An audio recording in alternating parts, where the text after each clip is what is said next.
I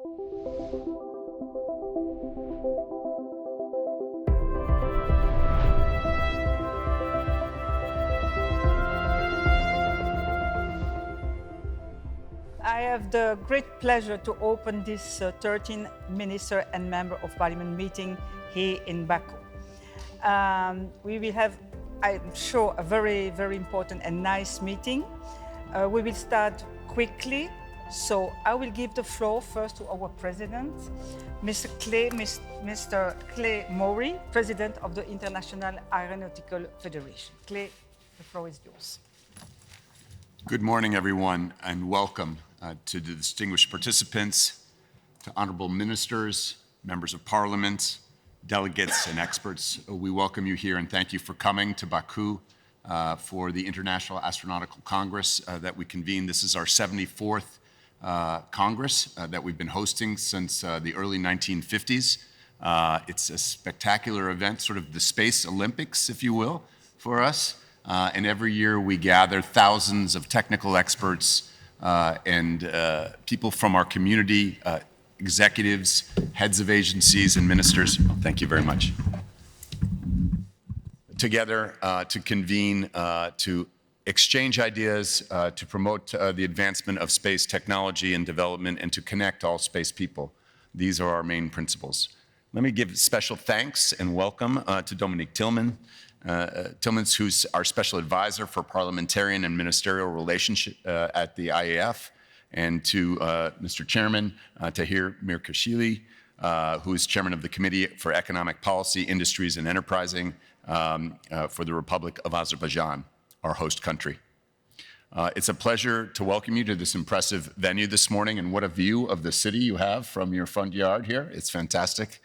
This is the first time since 2018 that we've hosted this event actually in a parliament setting. So we appreciate you guys welcoming us into your parliament for this event.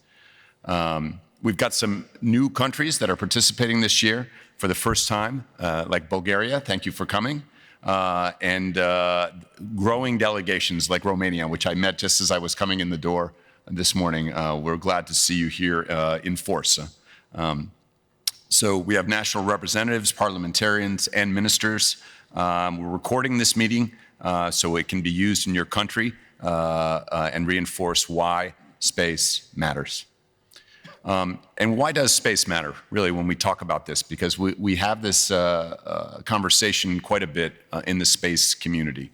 Of course, space fosters economic growth, innovation, job creation. Space is fundamental to creating new technologies. And we talk a lot about, you'll hear the phrase, we go to space to benefit life here on Earth. And this is really kind of the core of what we're doing. It obviously advances technology. It has a spillover into practical applications. I'm sure all of you know, you have many GPS navigation chips in your phone from GLONASS, Beidou, the GPS system in the US. These are all things that help us to efficiently get around town, to connect, and to be much more efficient as a society, saving resources and helping on climate change in the environment. Environmental monitoring is key. I was at a talk on earlier this weekend on Saturday morning where we were talking with the United Nations, and they talked about that basically half of the data set that we need to monitor the environment is coming from space, and space only. You can only do many of these things from outer space. And so it's fundamental to understanding what is happening in the environment and the climate. There's direct economic benefits, obviously, if you have space industries in your country, whether it's, and it doesn't have to be, by the way, launching rockets. It can be building satellites. It can be applications from space, taking the ones and zeros that are coming from space and figuring out ways to utilize them to benefit life on Earth. And it's a source of education and continuing inspiration for the youth in your countries. People dream of being an astronaut. People dream of building rockets when they're kids. And this is really where you can encourage science, technology, engineering, and math, what we call STEM in the US, STEM-focused programs for youth, and get them inspired. And I would say particularly for women in many countries to become engineers, to pursue careers that they might not even think about. So thanks again to Chairman Tahir Mirkashvili, who gave tremendous support for organizing this event. We appreciate him hosting. Thank you to the participants for coming. And again, thank you, Dominique, for having me. This is wonderful, and I'm glad to see you all here. Thanks. Thank you, Clay, for this excellent introduction for our meeting. I will pass the floor now to Tahir Mirkashvili, Chairman of Committee for Economic Policy, Industries, Enterprising, the Milli Majlis of the Republic of Azerbaijan, our hosted country. Thank you very much, Ms. Tillmans. Good morning, everybody. I'm very honored that Azerbaijan is welcoming the international space community for the 74th International Astronautical Congress in this very beautiful city of Baku. On behalf of Milli Majlis of Republic of Azerbaijan and Speaker Madam Saiba Gafarova, I would like to kindly welcome Member of Parliaments, governmental representatives, and all participants from all over the world who have chosen Baku to organize this forum. Let me tell you that this is a very rational choice. A rational choice because it's back to the traditions.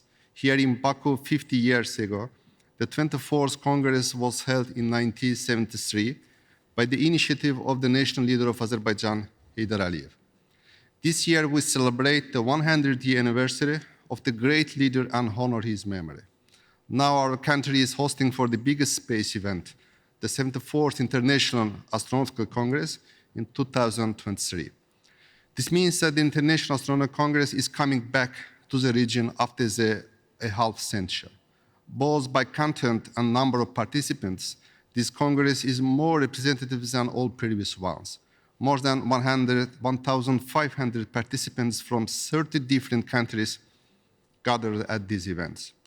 You made a very rational choice because Baku is the heart of this region. The ancient symbol of Baku, Maiden Towers, was built to observe stars as well. One of the biggest observatories in our region is located in Azerbaijan. Fascination in astronomy has existed in Azerbaijan since the ancient time.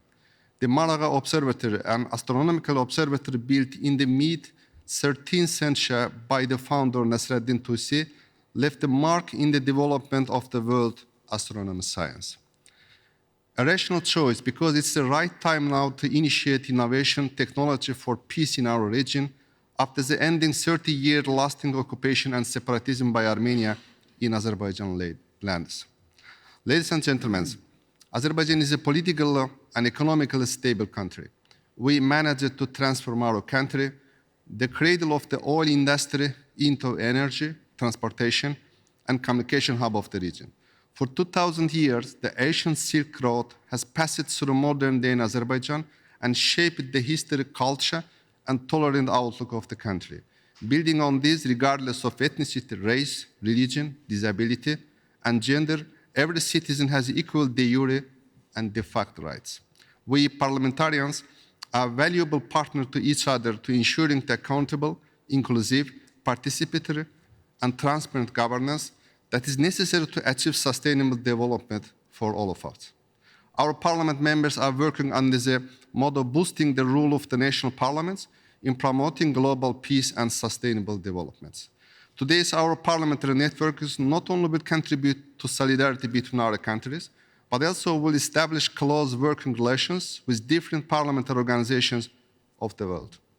Today we negotiate with leading parliamentary members from all over the world in the space sector, establish close relations with various ministers and members of governmental entities.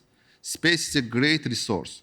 The satellite industry is an integral part of the science and technology, and the communication chain as well. Azerbaijan has become an active member of the World Space Club since 2013 after launching the first satellite. As a country, we are delighted to be a part of the fast evolving global space ecosystem and contribute to the development of this sector for the benefit of the world.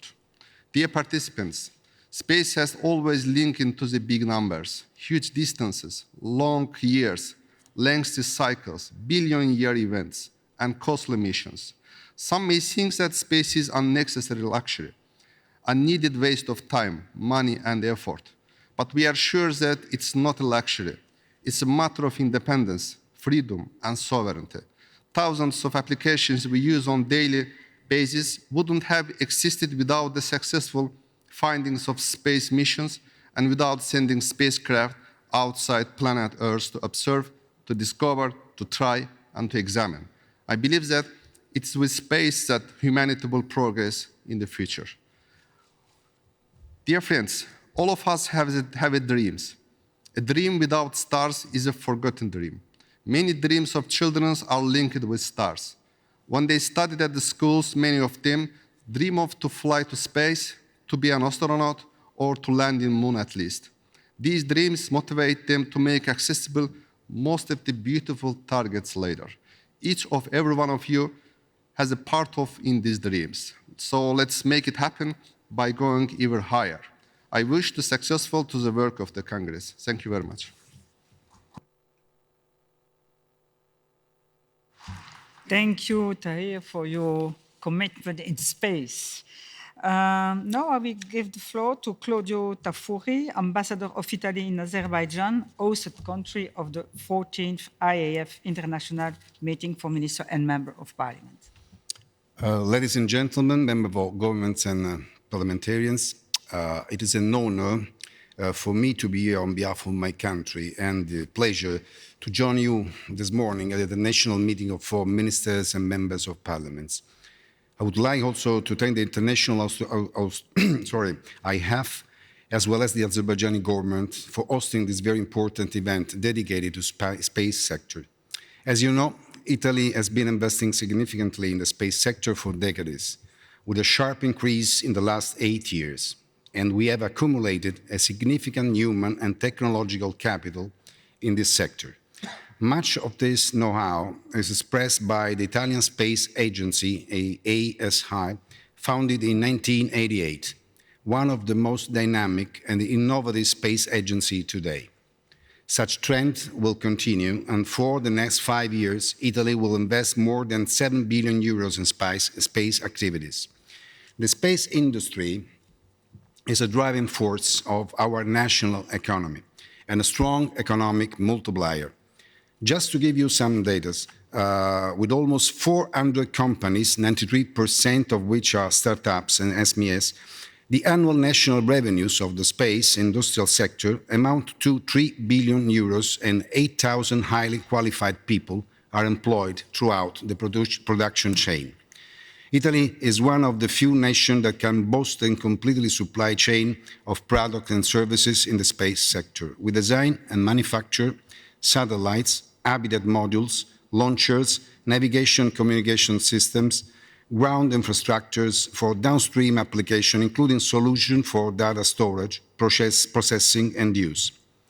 Our country is at the forefront of robotic and human space exploration, and we are leaders in the construction of habitable space modules. Around 40% of the volume of the International Space Station is made in Italy, and we are one of the few countries able to perform orbital launches independently. The key of this success may be found in strong international collaboration, such as the European Space Agency, of which we are the third contributor, and bilateral relations with key partners like the United States. We are now looking forward to scale our space cooperation with Global South, and in particular Africa, where Italy manages a space base in Kenya since 1968. These achievements are being met also because the extraordinary work that university, research centers, and national industries have been doing together for years.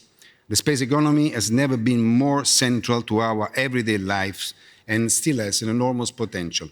Let me finish with an invitation. As you know, the city of Milan will host the 75th edition of the International Astronautical Congress in 2024. It will be a great opportunity for you to see what Italy, the city of Milan, and Lombardy region has to offer in the space sector. So we look forward to see you in Milan soon. Thank you. Thank you, Mr. Ambassador. Thank you for your presentation, and we wish you already full success for the IEC in Milan next year. So I will take the floor now, but I will go down. I would like to be closer.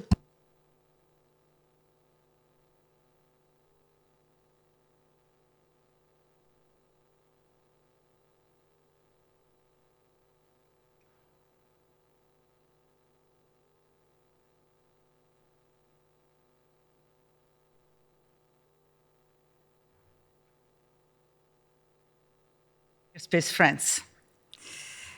Keep in mind that space is a key, that space is a tool. Space is a key for the development of innovative technologies to make everybody's life easier, greener, and safer. A key for the development of knowledge in many disciplines, from Earth to planetary science. A key to explain the origin and understanding the evolution of our planet, our universe. A key to inspire next generations to nurture their curiosity and thriving their careers. But space is also a tool, a reliable monitoring and forecasting instruments with many, many concrete solutions on energy, agriculture, forestry, water management, transport, maritime, health, risk and disaster management, climate change, etc. Space is also a useful tool that meets specific national needs and discreetly, omnipresent in our daily lives, creating benefits in many aspects for civil society. A helpful tool, supporting economic growth, generating new direct and indirect, highly skilled and qualified jobs for every country. A beneficial tool for communities new to space to encourage innovative uses of satellite space solutions to respond to countries' challenges. More than ever, space has become an essential tool, an essential ally for our economy, our security, our independence, and for the well-being of society.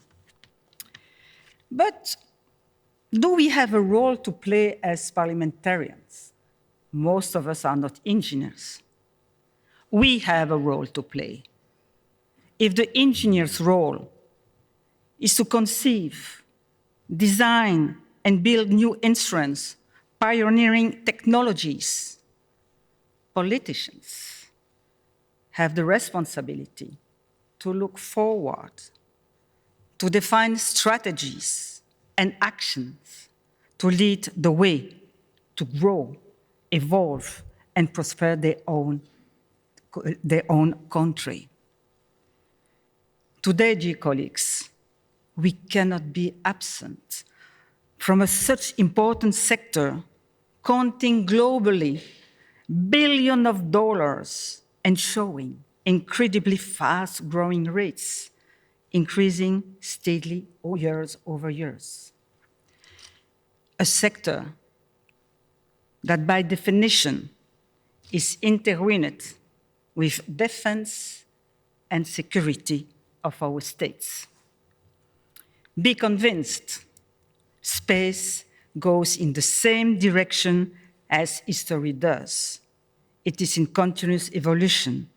Space represents a major jump in the development of our societies, as one were writing, electricity, train, computer. Mr. President, Excellencies, Ministers, and dear colleagues, It's because I am a space enthusiast that I'm more than pleased to welcome you here for this 13th MMOP meeting in this marvelous city of Baku, where I have been many times from some years ago, where I launched two nice projects, one called Peace Need a Woman Touch and Space for Peace. Unfortunately, some of our colleagues decide to cancel their trip to Baku due to the political situation. I understand their position. I'm sad with this because I have many friends in South Caucasus, in Azerbaijan, in Georgia, and in Armenia. As far as I'm concerned, I am with IAF and with the Bureau, which are making enormous efforts for a cooperating space world for the benefits of humanity. And for this, I would like to sincerely thank Christian Freitinger for having understood the need to involve politicians in this huge Congress and to organize a meeting dedicated to us. A warm thank goes to his dynamic team and to him for his foresight. Thank you, Christian. I would like to thank my two co-chairs, Tahir, they already spoke, Tahir and Mr. Ambassador. And I truly thank, truly thank goes also to our space experts. Always beside us, we have Jean-Yves Le Gall, former IAF president, Michal Brichta, director Slovak Office Industry Branch, and Fouad Aslanov, vice chairman of the board Azercosmos. Before concluding, just a word about the goal and challenges we pursue at the MMOP meeting. Our goal first is to make space accessible, space understandable for all. Here we seize synergies. Here we share experiences, good practices on space solutions. Here we motivate and inspire each other. We address topics in direct relation with our concerns. Our meeting is an exceptional source of ideas for operational space solution and accomplishment of national priorities and cities management. This is the reason why our meeting is unique. You have to know, this is the only meeting all over the world, across all continents, where ministers and parliamentarians together exchange views on their space strategy and relevant space solutions in their country. Here, colleagues, it's the place to be. Our challenge now is making the MMOP meeting the place for all countries, not only the developed ones, but also a powerful engine of prosperity for emerging countries. And this is why our motto is, what is possible in your country might be possible in mine too. And what do we expect? And we offer you. We expect today from ministers to illustrate their country's space strategy, main priorities and action. And from the parliamentarians, we expect to present relevant examples of space solutions and their specific challenges. For the others, just listen and be inspired by our colleagues. That's all what we're asking you. What we offer you, the opportunity to highlight your country, to showcase you in your parliament, your commission, your social media, with the recording and the photos you will receive after the meeting. Dear Excellencies, dear colleagues, this is our MMOP meeting. These are our goals and our challenge. I wish you a fruitful meeting, and I hope you will have enjoyed this meeting. Thank you.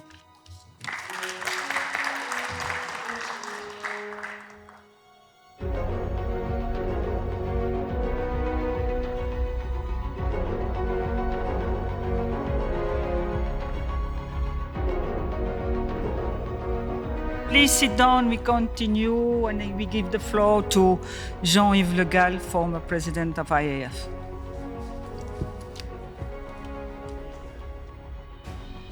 Yes. So thank you, Dominique, for your very nice words of introduction. And I want to tell you that it is for me a great pleasure to speak today in this parliament because I have long-standing cooperation with Azerbaijan, and it started in 2008-2009 when at this time Mr. Rashad Nabiev, who was implementing what became later Azercosmos, came to see me. I was at this time chairman and CEO of Arianespace, and he explained to me that he wanted to develop space activity in Azerbaijan. So Rashad was a visionary for that. And he developed Azercosmos, and I had the privilege at Arianespace to launch the first telecommunications satellites of Azerbaijan, Azerspace 1 and 2. Which are in orbit and which makes Azercosmos the success that everybody knows. And afterwards, in 2019, as a matter of fact, I was at this time president of the IAF, and Azerbaijan applied to organize this ISC. It was in Washington, D.C., and the decision has been taken to organize the ISC in Baku. At this time, it was planned to be done in 2022, but unfortunately, there was a COVID which delayed by 1 year this ISC, and we are now, all of us, here for this ISC. And as a matter of fact, the consequence of the delay by 1 year made something quite, let us say, funny, because 50 years ago, in 1973, at this time, the ISC was organized by the USSR, and it was in Baku. So it's the second time the ISC is in Baku, and it's something which is quite important in my opinion.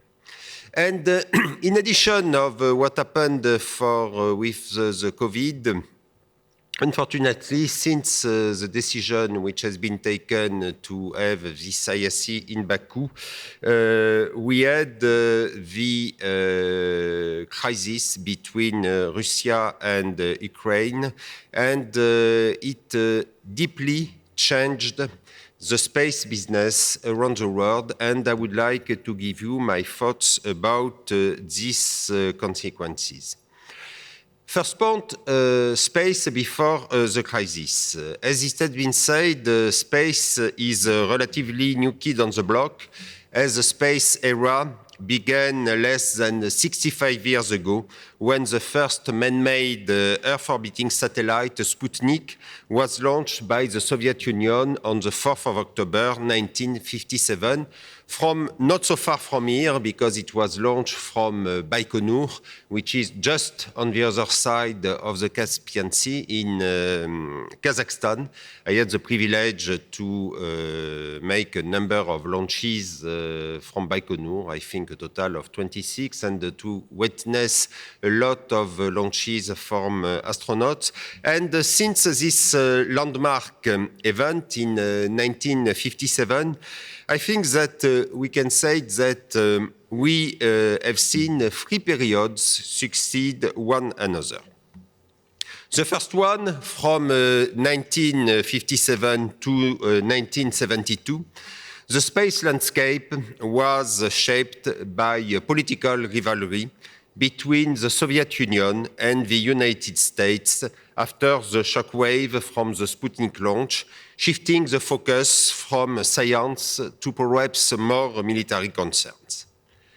This rivalry stepped a gear with the spaceflight of Yuri Gagarin on the 12th of April 1961 and the race to the moon, directed by President John Fitzgerald Kennedy, which led to Neil Armstrong setting foot on its surface on the Apollo 11 mission on 20 July 1969.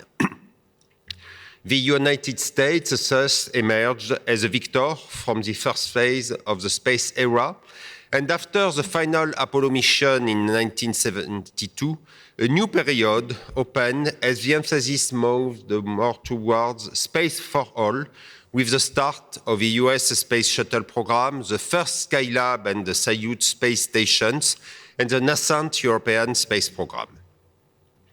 So, it was that from 1973, the ISC was in Baku, to 2010, space was able to take advantage of nearly 40 years of apparent stability to develop space science missions like the Voyager probes to explore the solar system, civil Earth observation satellites like Landsat and SPOT, and telecommunication satellites with the advent of major operators like Intelsat, Inmarsat, SES. In the early 90s, the changes in the Soviet Union strengthened this sense of stability as unprecedented collaborations were engaged around ex-Soviet launchers operated by joint ventures between Russia, Ukraine, the US, and Europe. And by the early 2000s, the deployment of the International Space Station was offering daily proof that the Cold War was a thing of the past, with a globally successful cooperation between the Americans and Russians. This sowed the seeds of what we call the new space, which since 2010 has opened up a new era of space exploration. New space is riding on the wave of technology advances, with miniaturization and digital developments driving down the cost of getting into space and fueling circulation of information and data uptake. The result has been the multiplication of private initiatives attracting investors keen to secure quick returns and benefit from the prestige that comes with space. New space is fast growing at a fast pace, with landmark successes by the likes of SpaceX with its launchers. In 2023, this year, SpaceX already performed 69 launches. The last one was yesterday morning. Starlink, the constellation providing internet worldwide, which has been well publicized with the Ukraine crisis. Starlink has more than 2 million customers, and the Starship, a huge rocket devoted to go to the moon, made its first launch end of April, and the next one is planned for the coming weeks. And I should say that we will have the privilege, another must of the ISC, we will have the privilege to have Elon Musk live on a Thursday afternoon. We will present his projects and what is going on the Starship. And I heard that we will have several thousand of people who will attend this fantastic performance. The last time Elon Musk spoke at the ISC was in 2015. 2016 in Guadalajara in Mexico, I had the privilege to welcome him, and I understand that the president of IAF will have a very fruitful dialogue with Mr. Musk on Thursday afternoon, and it will be live in the place of the ISC. So you see that this landscape of space totally changed during the last 60 years with this competition between the US and Russia, with a kind of a space for all, and since 2010, during the last 13, 15 years, what is so-called the new space. And this is in this landscape that, unfortunately, we had the Russian invasion of Ukraine in February 22, and it sounded a kind of death knell of the space cooperation established between Russia, Ukraine, the US, and Europe in previous decades. While the political crisis was not very predictable, we had some early warning signs that nevertheless shown that partnerships were sometimes difficult. The trend is today towards the competition between the US and China, in which Russia will have a different position, with Europe, Japan, and India capitalizing on their technical expertise. This fact is illustrated by the shift already being driven by the US Artemis lunar program, in which China and Russia are not involved, with new space powers like Saudi, the United Arab Emirates, Israel, Singapore are looking to position themselves in this complex landscape.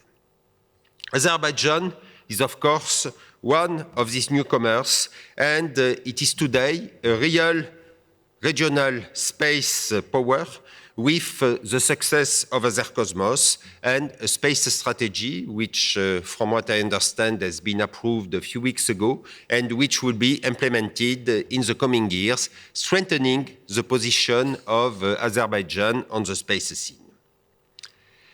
Globally, we can say that the invasion of Ukraine has brought all of these tensions into sharp relief.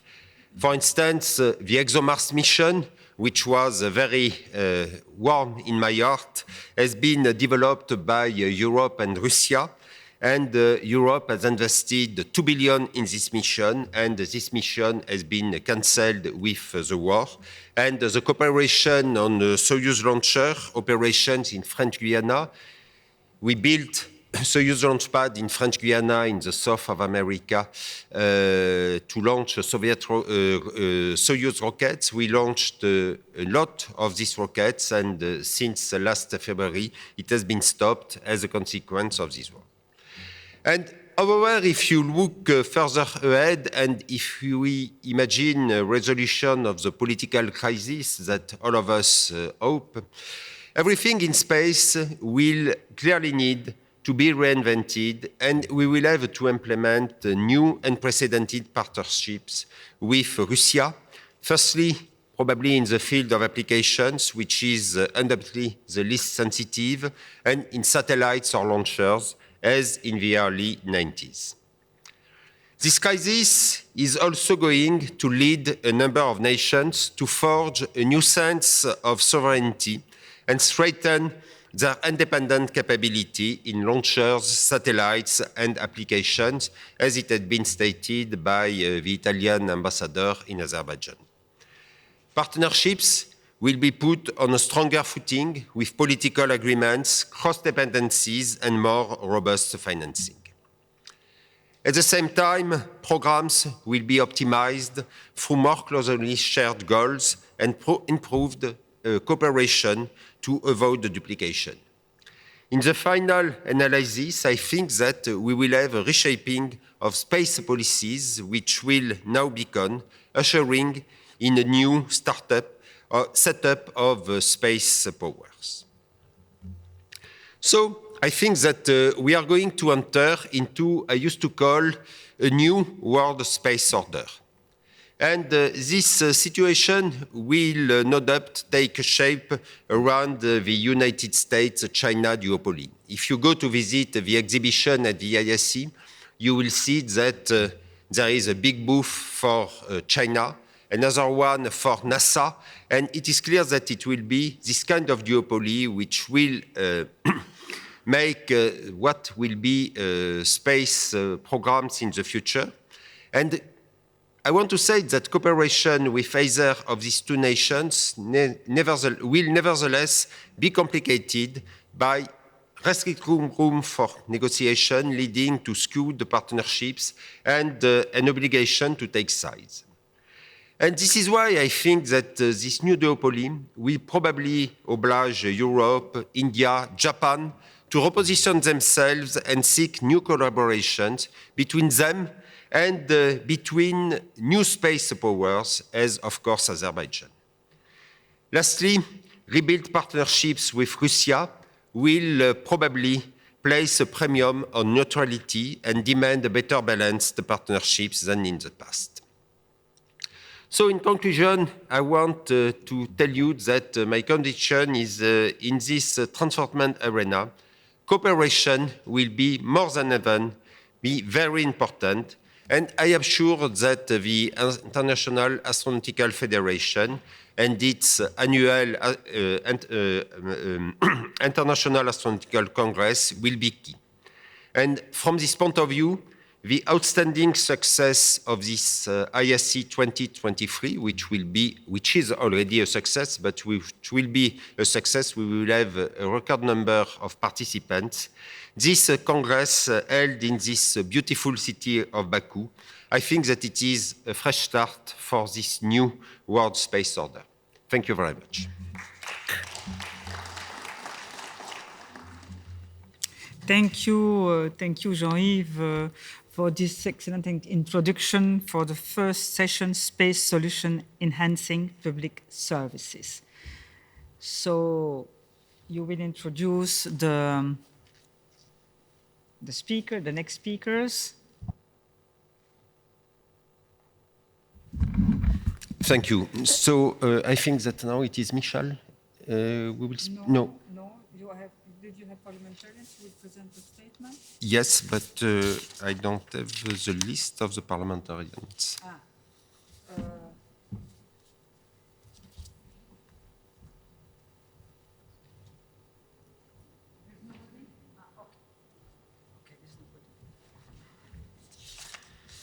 Okay, we have no statement for this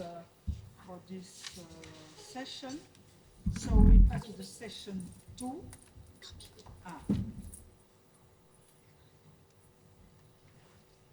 Voilà. Yes. But okay. So I have it on the screen now.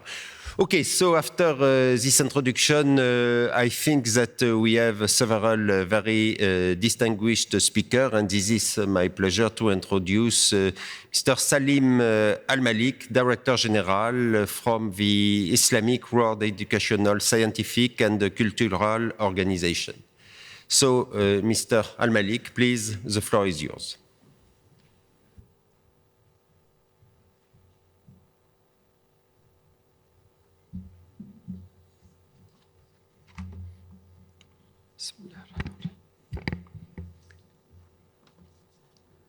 Excellencies, ladies and gentlemen, in this distinguished assembly of ministers, member of parliament, and esteemed attendees, I stand before you today as the Director General of the Islamic World Organization for Education, Culture, and Science, an organization that has 54 member states. It's simply the UNESCO of the Islamic world. It is a profound honor and privilege to address the 13th International Astronomical Federation International Meeting for Ministers and Member Parliaments. Here, we embark on a journey to explore the boundless possibilities that space exploration and technology offer in the pursuit of space solutions for resources management, a theme of paramount importance. Space has always captivated our imagination, where the wonders of science, technology, and human curiosity converge. Today, we stand on the brink of a new era in space exploration, marked by remarkable progress in science and technology and renewed dedication to global cooperation. In recent years, the tapestry of space industry has undergone an unparalleled metamorphosis. We bear witness to a landscape adorned with over 10,000 firms and supported by around 5,000 visionary investors with an astounding annual investment of close to 500 billion worldwide. This growth shows no sign of slowing, projected to reach a staggering 1 to 1.5 trillion by 2040, marking 186% increase from 2020. Additionally, There has been a 19% rise in overall government spending on space program, both civilian and military. Unfortunately, only 17% of our 54 member states are investing in space. And this is why ICISCO has taken a step to encourage our member state to invest in space. The cosmos, it is postulated, shall transform into a communal, commercial, and contested domain. These three facets are not easily reconciled. As the industry expands and innovation rise, opportunities and challenges will arise for all stakeholders. Disruptive changes are reshaping space exploration. Through advances in science and technology, we approach experiments and questions of data, discovery, and exploration in novel ways. The theme, Space Solutions for Resources Management, emphasizes the importance of using space-based technologies to address critical challenges related to resource management on Earth. It is a call to action, an invitation to work together, and an acknowledgement that space exploration can offer creative answers to some of our planet's most pressing resource-related problems. Excellencies, ladies and gentlemen, in the sphere of resource management, ICISCO duly acknowledges the seminal influence exerted by space science and technology. These strides in advancement have inaugurated transformative epoch, affording us the means to scrutinize, safeguard, and deploy Earth resources with unseen efficiency and sustainability. As of November 2022, the global population has surpassed a threshold of 8 billion souls. In light of this demographic magnitude, we find ourselves at a pivotal juncture, wherein an upsurge in global resource demand, propelled by burgeoning population and concurrent economic prosperity, has become manifest. This impels us towards the imperative needs for inventive paradigm in resource management, acknowledging the finite reservoir of our planets and intricate environmental quandaries attendant to their extraction. A paramount endeavor lies in the vigilant monitoring and judicious management of our natural resources, ensuring their enduring availability for successive generations. Space-based Earth observation systems provide invaluable tool for overseeing evolving ecosystem, tracking deforestation, assessing water quality, and forecasting natural calamities.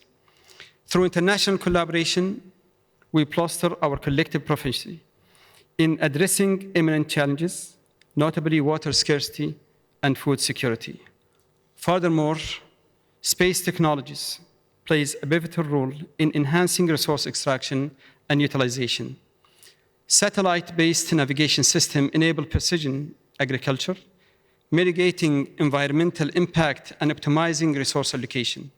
Additionally, remote sensing technology are crucial in the exploration and responsible exploitation of mineral resources, reducing the ecological footprint of mining activities.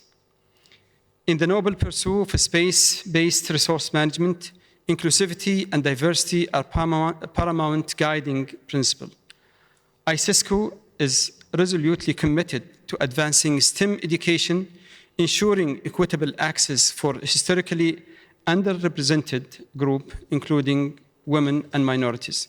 This commitment extends to a forthcoming education initiative in collaboration with the esteemed Milo Space Institute of Arizona State University.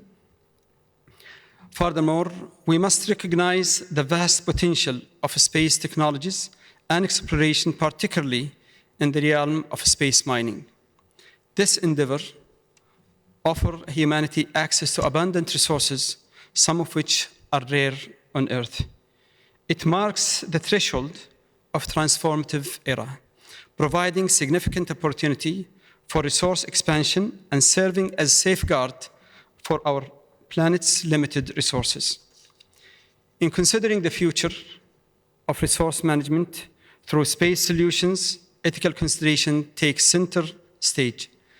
Deliberate thoughts and joint action are needed to address responsible use of space technologies, equitable distribution of benefits, and the potential of international governance framework. ICISCO call for a framework ensuring responsible resource management in space, upholding our shared values, and protecting the interests of current and future generation. At the heart of our efforts lies the international collaboration.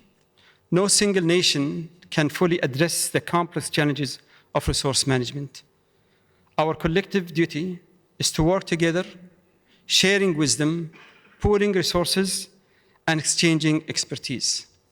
ICISCO applauds the harmonious cooperation between nations and organizations utilizing space-based technologies for resource management.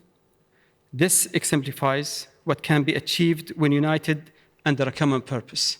This is why, in collaboration with the organizing institutions, we were able to bring 500 youth from different countries of our member state. We also are calling this year the ICISCO Year for Youth, which will be inaugurated next week by President of Egypt. So I am pleased here to share with you, Excellencies, that we are going also to sign an agreement with Azure Cosmos during this esteemed IC Congress to establish Azerbaijan Space Park X, the first of such an initiative in our member state. Let us heed the counsel of Arthur C. Clarke, who envisioned the only way to discover the limits of the possible is to go beyond them into the impossible.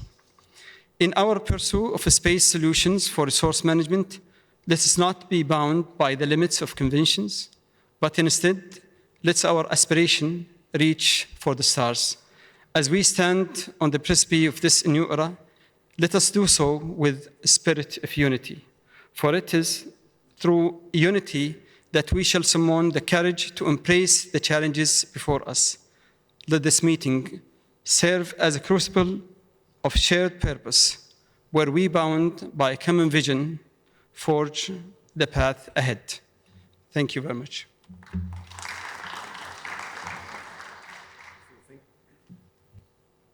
Thank you, Mr. Al-Malik, for this very inspiring presentation, and congratulations for the signature of the agreement between ICISCO and Azure Cosmos.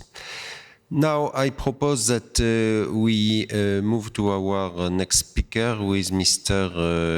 Kubanishbek Omuralyov, who is the Secretary General of the Organization of the Turkish States. Mr. Omuraliev.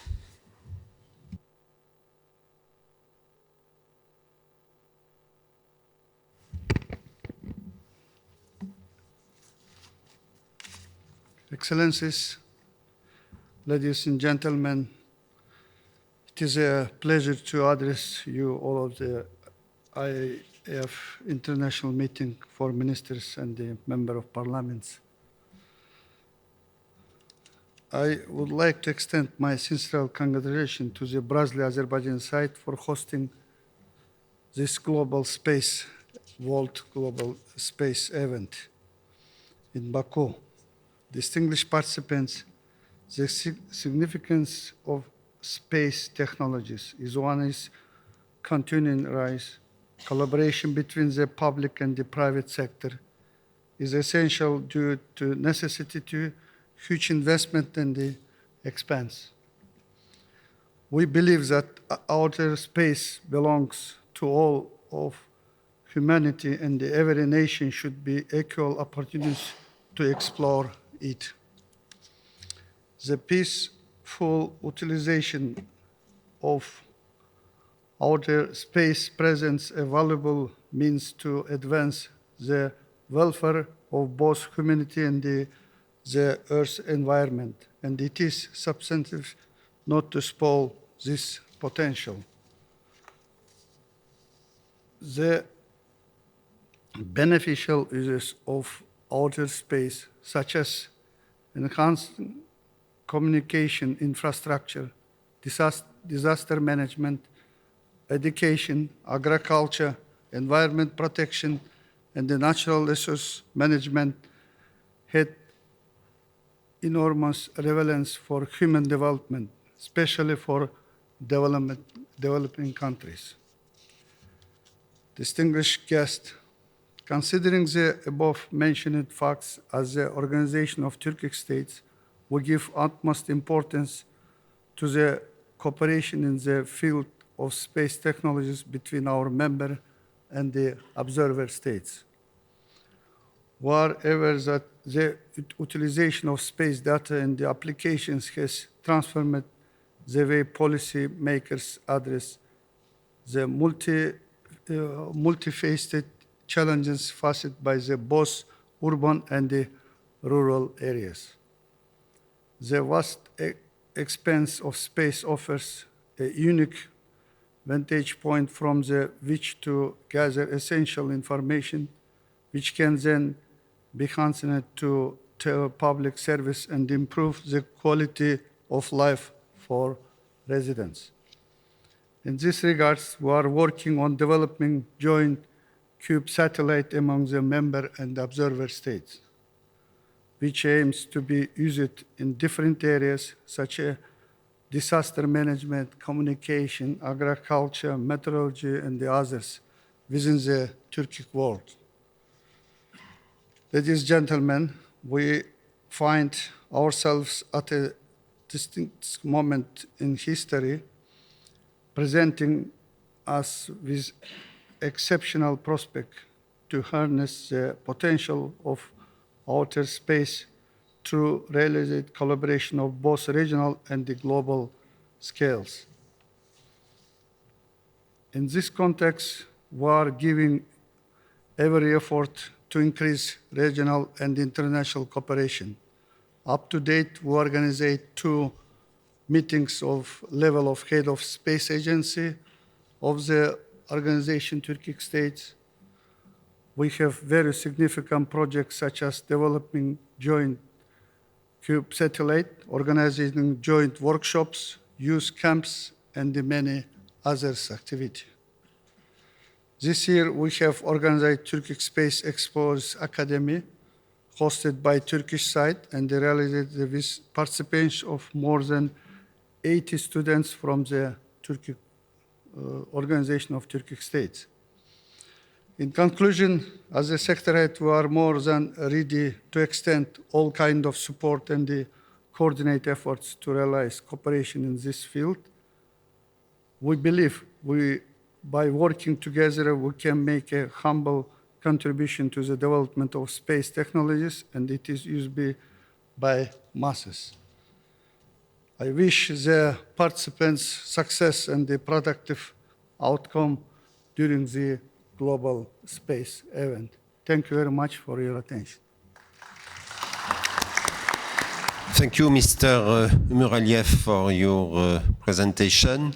The next speaker is Mr. Marius Umenicu, President of the Committee on, you change the name, yes, Chairman of the Committee for Communications, IT and Artificial Intelligence in Romania. Mr. Umenicu, you have the floor. Thank you, Mr. First of all, thank you for Mr. Clay Mori, the President of IAF. Thank you, Dominic, because every time you tell us push to be present. Why? Because the political one and to know better how to legislate in our country and how it's important is the space for our country and for the whole world and the future. Thank you, Mr. Chairman Tahir, and thank you also Mr. Vugar and Mr. Elnur. I hope to meet because we come from Romania with a big group from senators. We have Marcel Popa, who is senator in Administration Committee. We have also Nicușor Cionoiu, who is senator in Energy Committee. We have with us Mr. Eusebiu Pistru, member in Committee Labor. We have also Florian Bodog, who is Health Committee, former Minister of Health. We have also Cristinel Berea, who is Defense Committee, the senator also. We have with us our councillors, And of course, we have our ambassador, Romanian ambassador in Azerbaijan, Mr. Vasile Soare. So you have a big group because we understand very well our this important committee and this important event. Ladies and gentlemen, thank you for the opportunity to take the floor. I would like first to thank our Azerbaijan host for their warm welcome and hospitality, and congratulate for facilitating the dialogue on the space-related policies between parliamentarians and other major stakeholders. The Senate of Romania, in view of its legislative oversight and budgetary responsibilities, attach utmost attention of the national development in the sector space. I have also some slides there. Yes, works.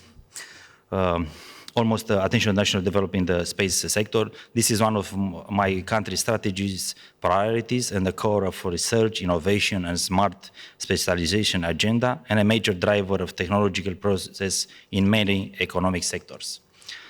As an EU member country and since 2011 a member of the European Space Agency, Romania, through its own space agency, ROSA, has developed the space program based on a national strategy in complementary with the main international and Europe programs in the field. The Romanian space strategy is built around the concept of 3S. We have science and technology, services, and security. Our aim is to enhance the use of space technologies for the wide array of national services, including environment and biodiversity protection, smart agriculture, telemedicine, meteorology, food security, or transportation, as well as for reliable software application in support of authorized and citizens for enhancing security, particularly border security, cyber security, disaster management, and the management and security of air, maritime, railway, and land traffic. It's important to point out, I believe, that space-based solution, far from being confined to the mandate of our science and innovation parliamentary committees, need a strong and coherent whole of Parliament's approach, particularly as enables for achieving the Sustainable Development Goals. In this text, let me emphasize that Romania is actively support the Space 2030 agenda. Space science and technology should benefit all humankind. This can only be achieved by joint effort to promote an inclusive international system able to keep up with the pace of technological progress. Our national R&D program, Space Technology and Advanced Research, STAR, is in synergy with the opportunities provided by international cooperation, has always asked to have meaningful participation in major application and technology programs. In 2019, the Romanian Space Agency joined the Space Climate Observation community, working with other space agencies and public and private entities to generate decision-making tools based on space technology, services for adaptation to climate change and preserving biodiversity.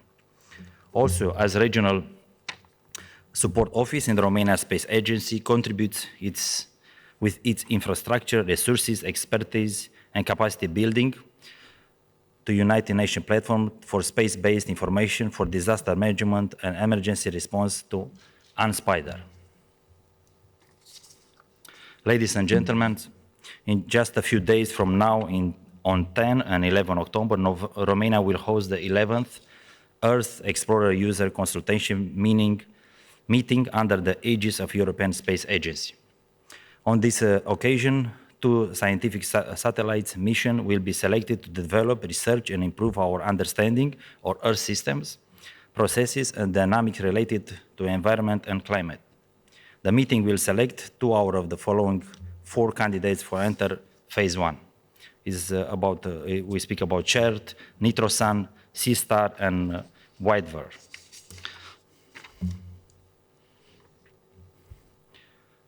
My country, Romania, contributes to the promotion of state space solution for sustainable development and enjoys strong parliamentary support. This meeting is an excellent opportunity to enhance experience and how to make this support more effective. Thank you for your attention. Teşekkür ederim. Okay. Thank you, Mr. Minelcu, and congratulations for the conference with ISA this month, in fact, since we are the 1st of October. Okay, now the next and the last speaker in Mr. Malte Kaufmann, member of the Committee of Economic Affairs at the German Parliament of Germany. Mr. Kaufmann, you have the floor. Well, thank you very much, Madam Chair, Mr. President, Mr. Chairman, dear ministers and colleagues. It's very good to be back in Baku. I was here in May for an OSCE meeting that we had here. I'm not only member of the German Parliament, but also member of the Parliamentary Assembly of the Organization for Security and Cooperation in Europe. And we talked about smart cities here in Baku. I remember well, one day we went to Zangilan and we were shown there the smart city development. And I enjoyed the hospitality in Baku, in Azerbaijan, and also I'm looking forward to these days here. I'm new in Parliament, so it's my first conference here with you all at the IAF. And my term goes 4 years in Germany. I've been in the Parliament now for 2 years. And we don't have a committee on space, but we have a parliamentary group that deals with space issues. So each Thursday in parliamentary weeks, we meet together and we have a lunch with some industry corporations and other organizations and talk about different space issues. So I think the networking aspect is also very important at a conference such as this. I also would like to thank you that we can be in this wonderful building in your parliament. And I must say, your seats are much more comfortable than in Germany, and I enjoyed it already very much, getting adjusted, and it's a very, very nice atmosphere here. I would like to talk about the strategies and developments in Germany to improve usage of space data for public services. And of course, I can only touch a few subjects and the surface in those 10 minutes. But I think it's very important that we make better use of the data that we have in space. And there have been so many new countries now entering with space programs in recent years, like India, like China, Turkey, and many other countries that are going into space and collecting data. We have much more industry, private company that launch satellites. I learned recently that in Berlin, in Germany, there is a little company that launched more than 300 little small satellites for data collection and to provide services for disaster management.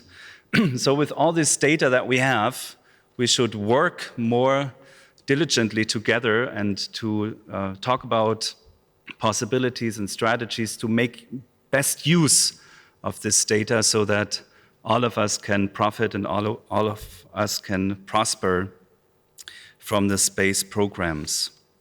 In Germany, we spend about 2.4 billion euros each year for the aerospace budget.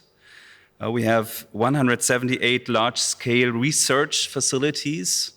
So that's a very high focus also in Germany that we teach space issues in universities, that we support research facilities. We have about 40 institutes. And of course, the National German Space Administration and Project Management Agency. In all over Germany, we have about 100,000 workers in the aerospace industry, so it's a big part of the industry, including 10,000 highly qualified workers in the space industry alone. So there is a big increase also in attention, and it was interesting for me to talk to Mr.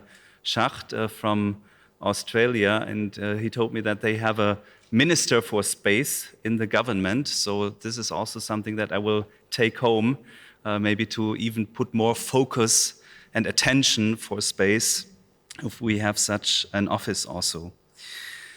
The German aerospace sector strategic objectives include establishing space as a cross-cutting state goal in all federal ministries. We have a coordinator that is responsible for interministerial coordination, and this position should also be strengthened. And we will be talking about the revised space strategy in our German parliament next week. We need action to improve usage of space data for public services on national levels, Europe-wide levels, and international levels. On the national level, I believe we must much more have industry-friendly regulations and standards with industry involvement so that we can translate the findings from space, the data from space, into actual business models, business offers on the market. So that also, in my view, would mean that we should foster and enhance startups in this sector and keep them also in our national country, make an attractive environment for startup companies in space areas. And we have,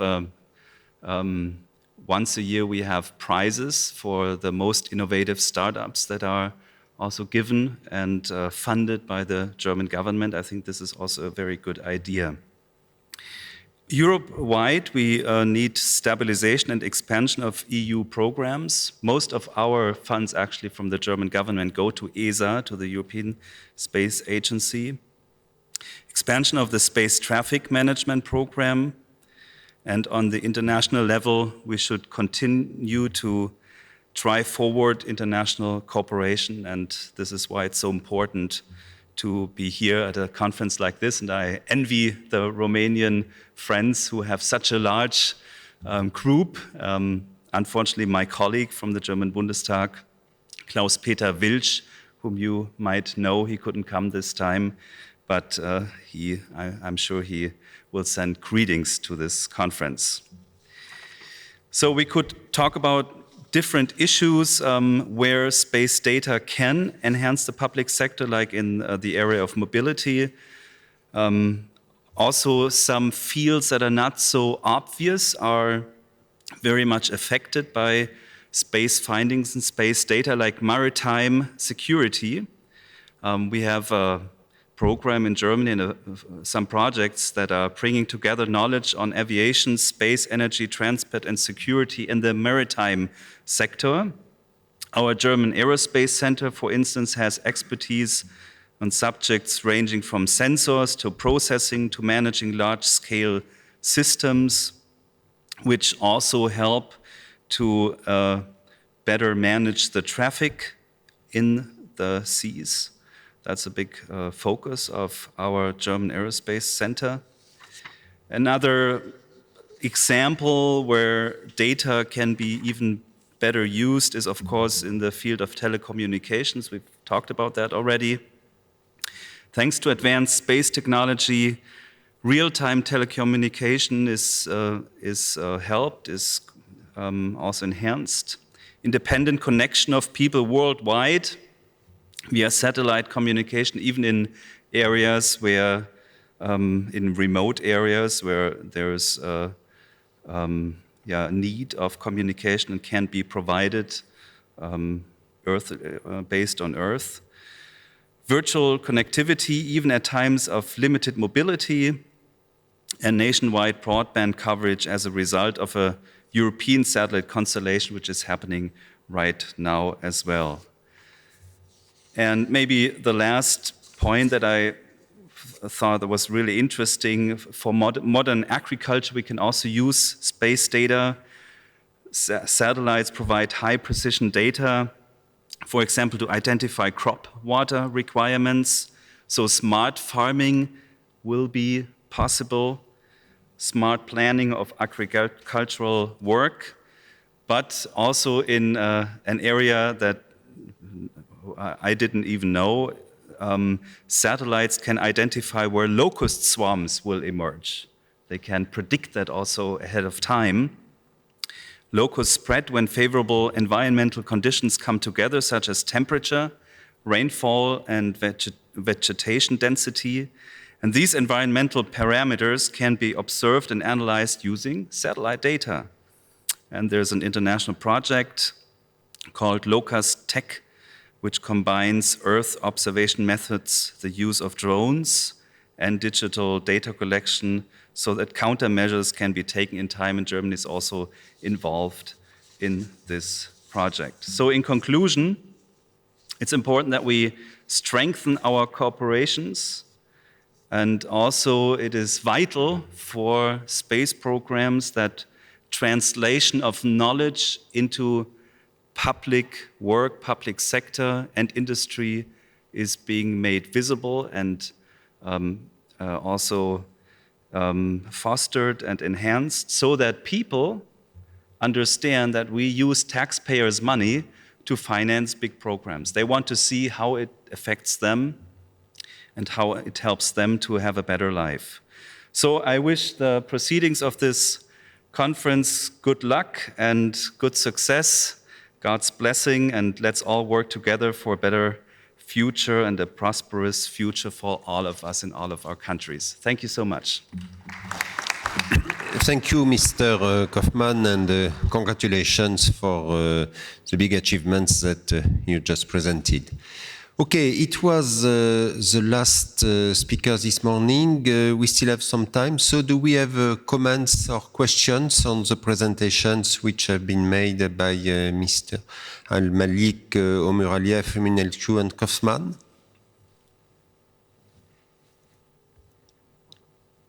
One question, perhaps?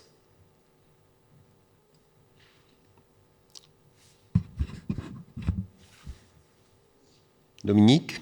No, I think no questions, so we can pass to the next session. Okay, so we go to the next session, and you take the floor to give him to Mr. Brista. Okay, thank you. Thank you very much, Jean-Yves, for chairing this session at short notice, I know. So, and thank you for all the speakers for their statements. So now I give the floor to Michal Brista, Director of Slovak Space Office, and he will share the session 2, Space Solution for Disaster and Risk Management. So, Michal, the floor is yours.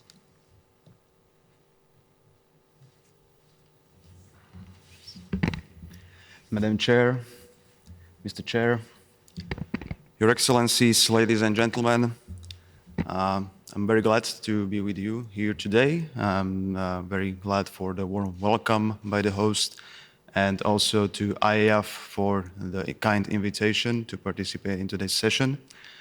So my task is to set the floor for the second session, which is related to space solution for disaster and risk management. In fact, I'm happy to say that many of the preceding speakers have touched upon this topic quite significantly. So I will now do my best to highlight the key points that are related to this topic. And in other words, to the topic, how space satellite technologies are helping us to prevent new disaster risk, reduce existing disaster risk, manage residual disaster risk, and reduce disaster costs and losses.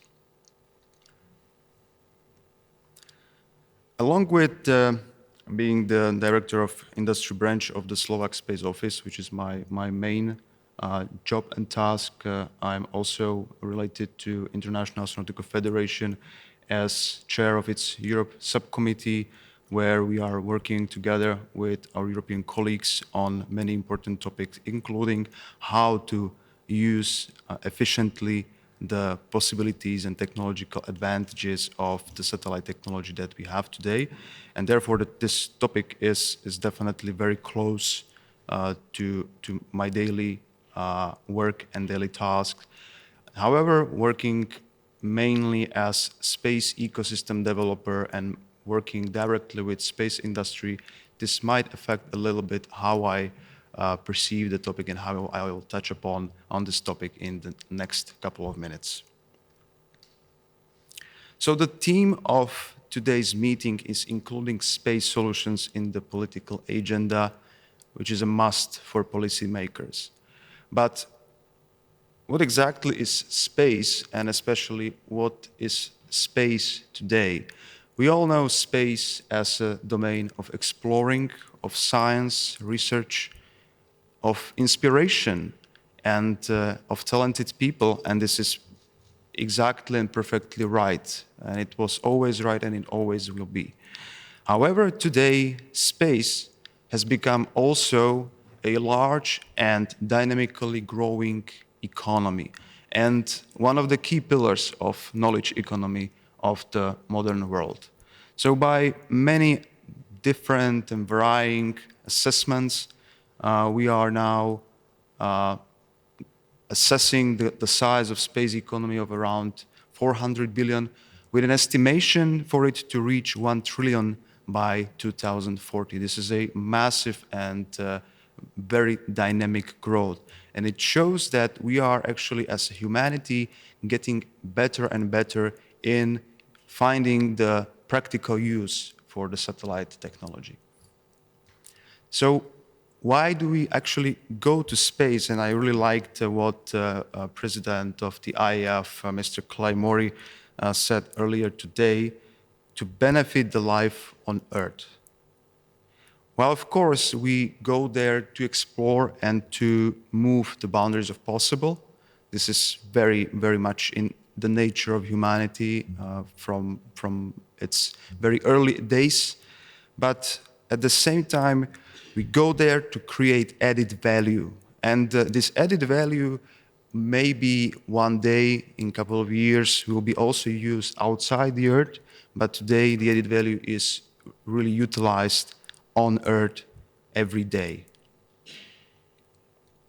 And how much it actually is important, or how important this is, you can see also in some hard data. So it's not just space people saying it is important. This is actually hard data and numbers explaining how actually important the use on Earth is when we see the size of space economy and the comparison, what portion of this are actually made by services that are enabled by satellite data, but used here on Earth. So from these more than 400 billion of revenues every year, it's almost 400 which is being generated by the applications and the technological developments here on Earth that are helping us in our everyday lives, and they are helping and supporting the terrestrial sectors. So why this is all important in the context of this session? We know that among the Sustainable Development Goals, almost each of these has certain connection to space technology.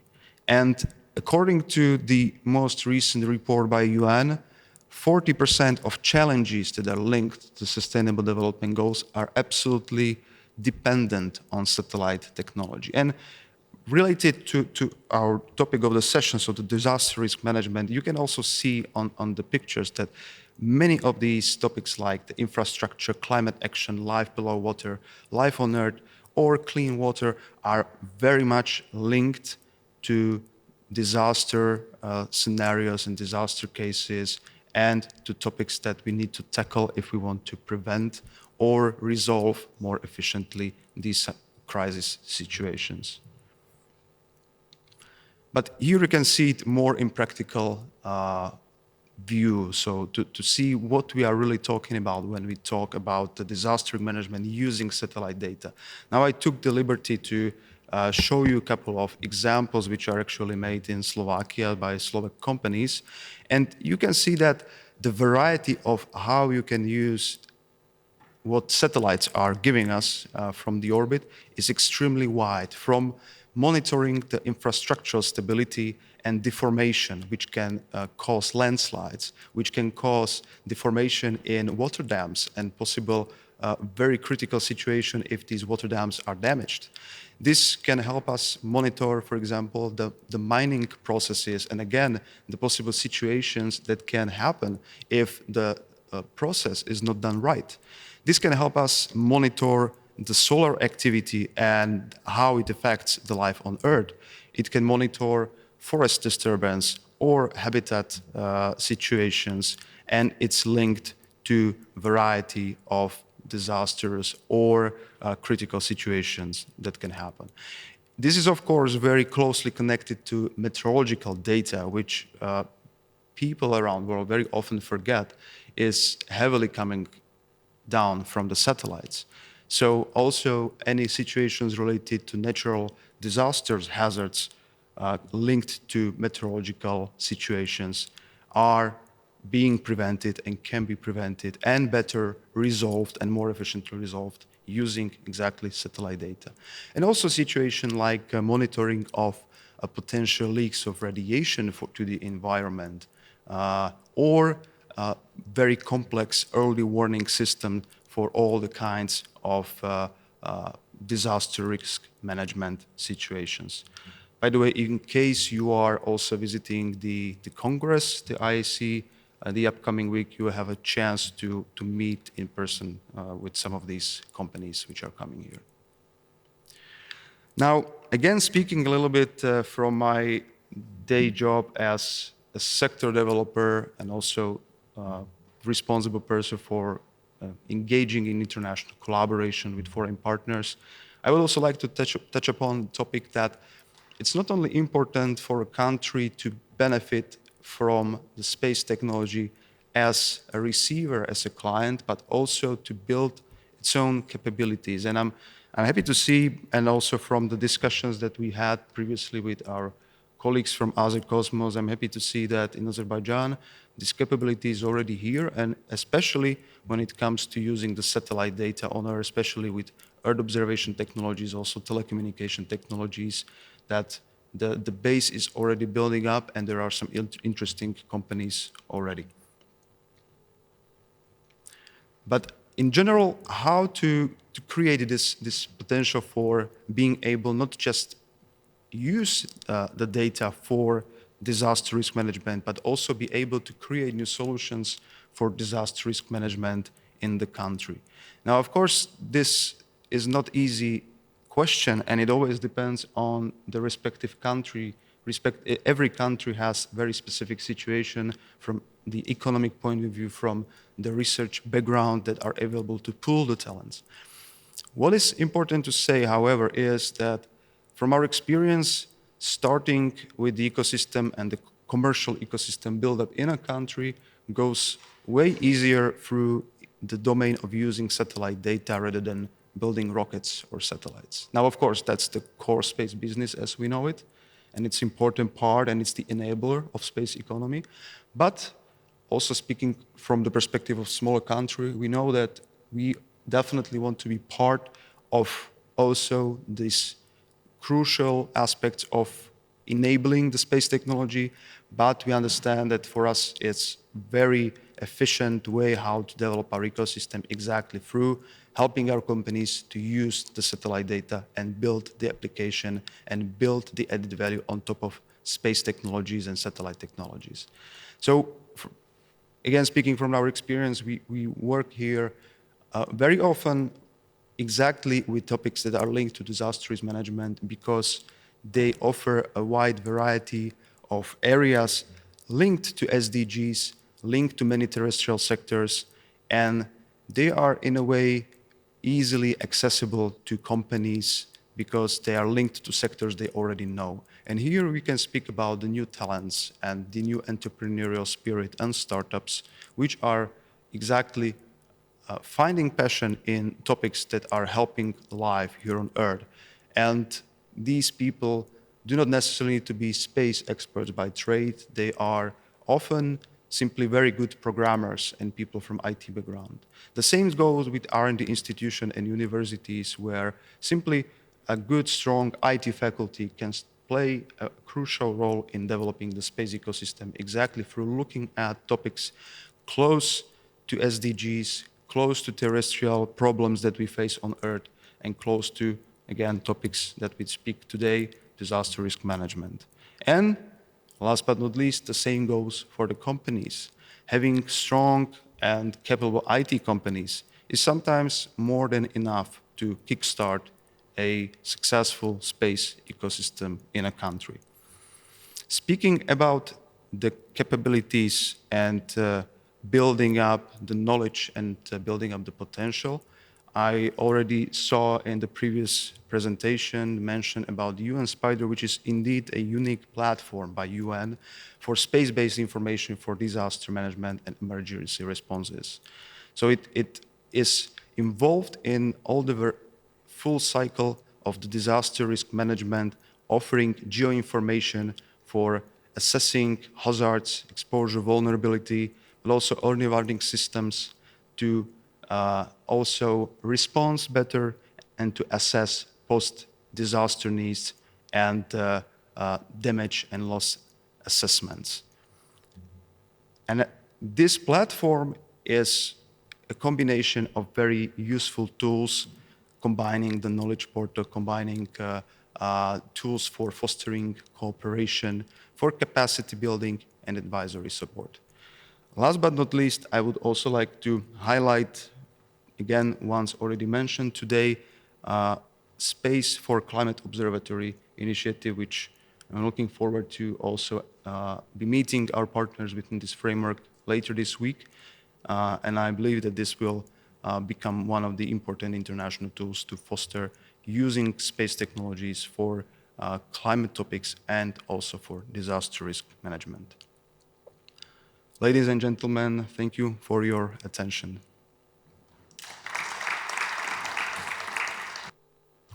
Thank you, Michel, for your excellent presentation.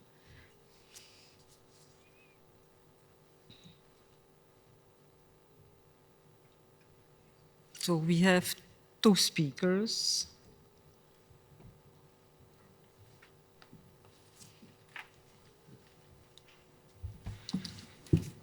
Yes, and I would now like to move to our distinguished speakers, starting with Ahmet Yozgatli, Vice Minister of Industry and Technology, Ministry of Industry and Technology, Turkey. Please, the floor is yours.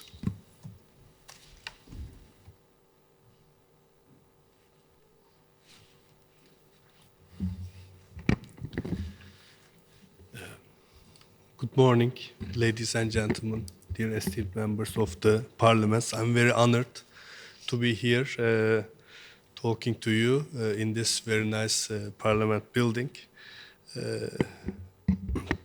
And of course also on a topic which is utmost importance, especially in the face of challenges posed by the increasing frequency and intensity of natural disasters.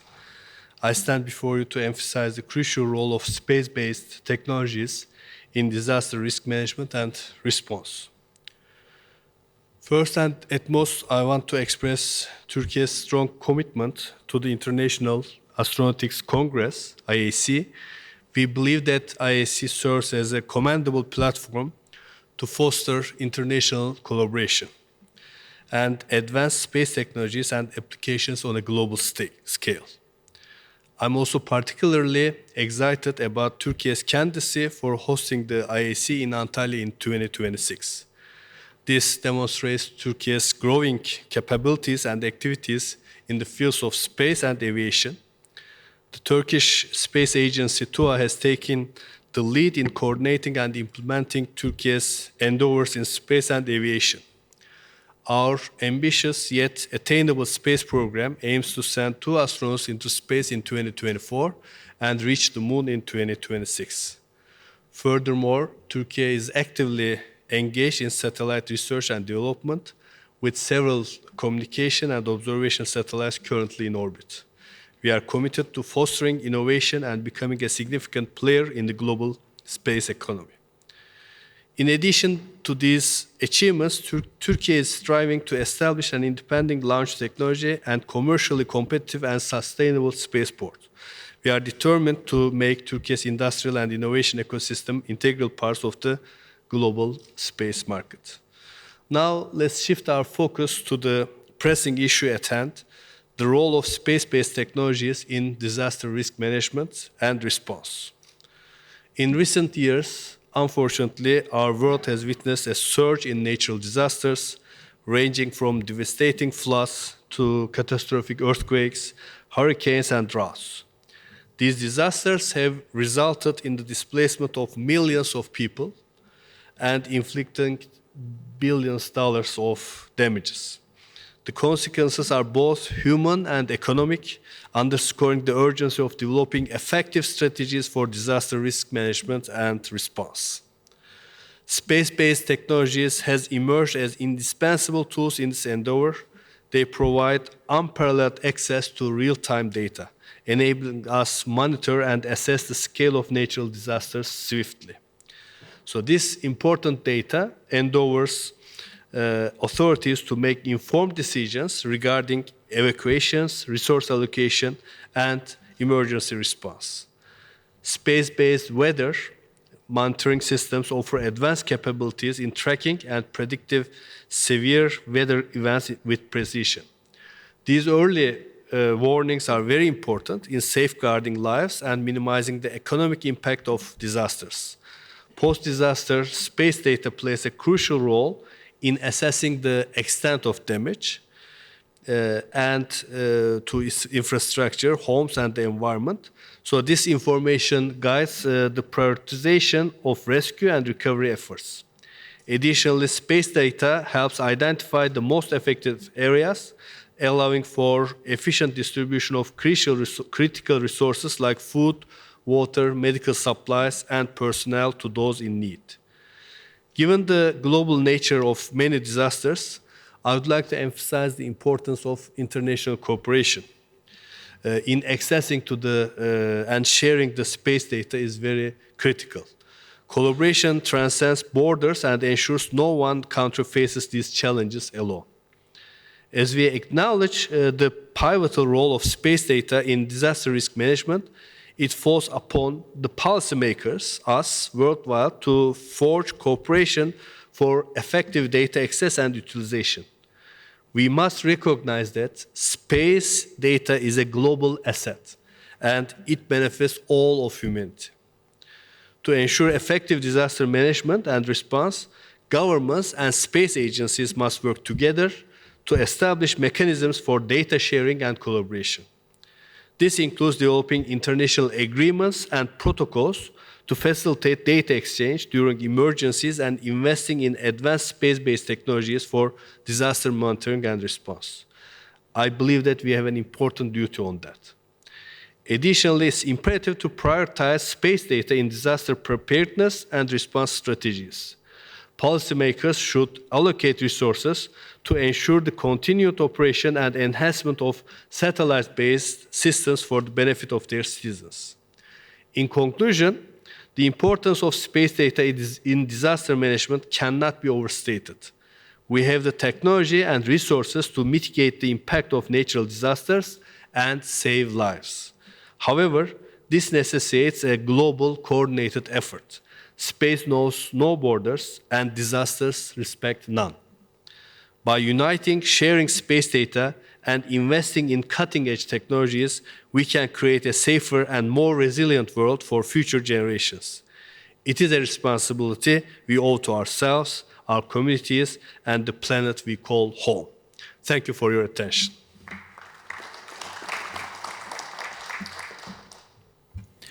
Thank you, Mr. Yozgatigil, for highlighting this important message of collaboration, and all the best with your country's space aspirations. Now I would like to call to the floor the next speaker, Bogusław Wontor, Chairman of the Polish Space Group, Polish Parliament, Poland.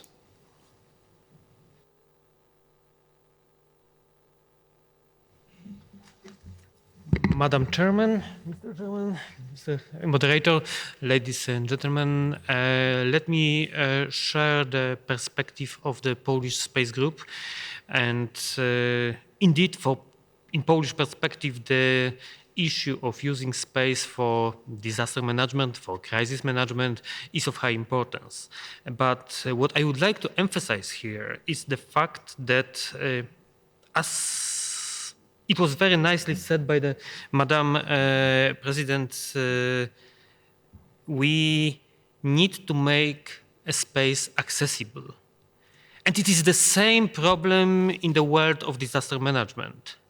The space, the technology, seems to be ready. It is ready.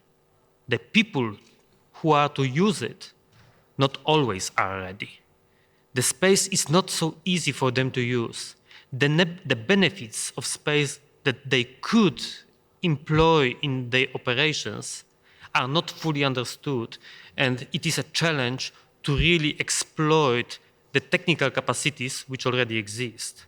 So we really think that it is not about technology, but about the efficiency of using the technology, which should be a topic and focus of the current efforts.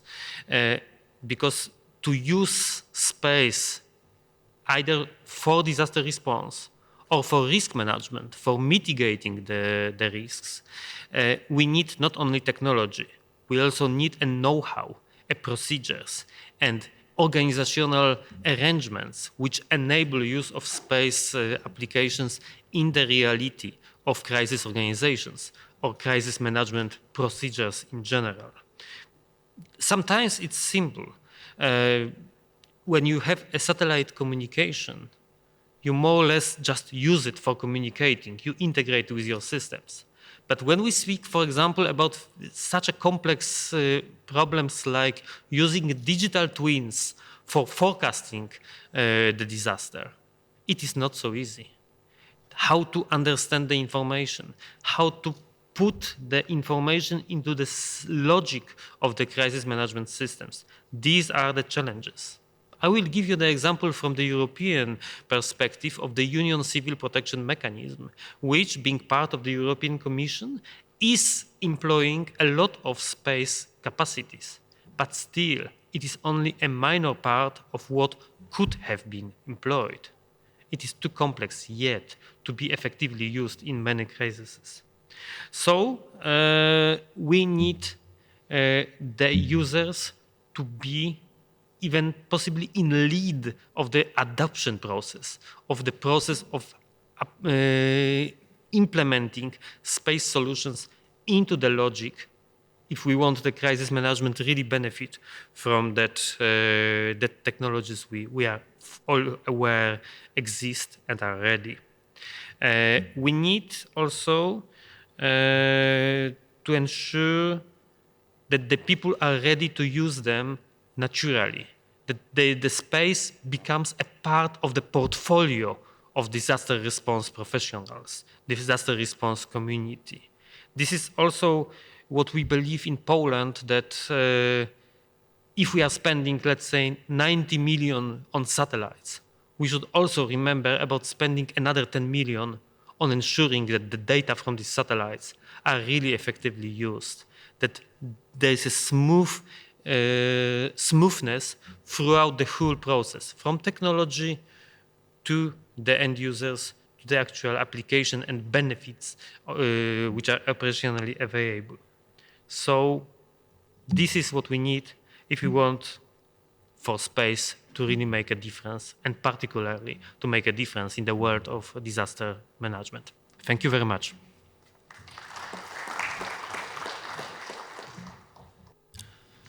Thank you very much, Mr. Vontor, for highlighting very important two key points, and that's the efficient use of space technology, which is for all of us, the space professionals, a key goal to make sure that the public investments in space are actually generating as much added value as possible.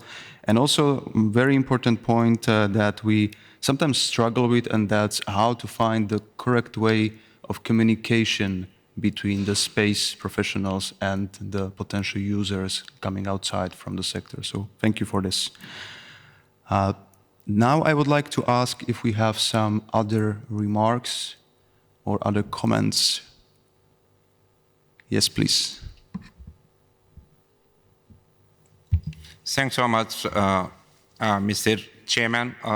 My name is Bugar. I am from Azerbaijan. I'm a member of the Milli Majlis of the Republic of Azerbaijan.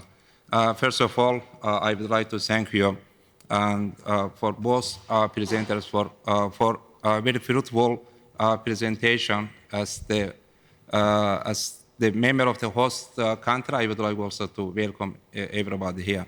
I am from Fizuli. Fizuli is the one of the districts in Karabakh, and as Madam Dominic mentioned in her speech, space is tool, and space technologies is instrument for promoting humanitarian purposes. My district, Azerbaijan, is the including my district because I am from Karabakh, and one of the main obstacles for settlement process is the number of miners, and space technology should also used for humanitarian demining process in my district, including of course in Azerbaijan, and since November 2020. More than 315 citizens of Azerbaijan have been victims of mine accident. So this actually figure once again confirmed that it's very important to use space technology for humanitarian purpose, for humanitarian demining process in Azerbaijan, because it is once again it is one of the main obstacles for settlement process, because since my district has more than 70,000 IDPs, and those people actually are waiting for return back to their villages and cities and towns. But the mining is very important, and more support from international community is also needed for the mining process in Azerbaijan. And therefore, my remark is that and using space technology for the mining process in Azerbaijan is very crucial, and we also forward looking that we will be able to use space technology for humanitarian demining process in my country. Thank you.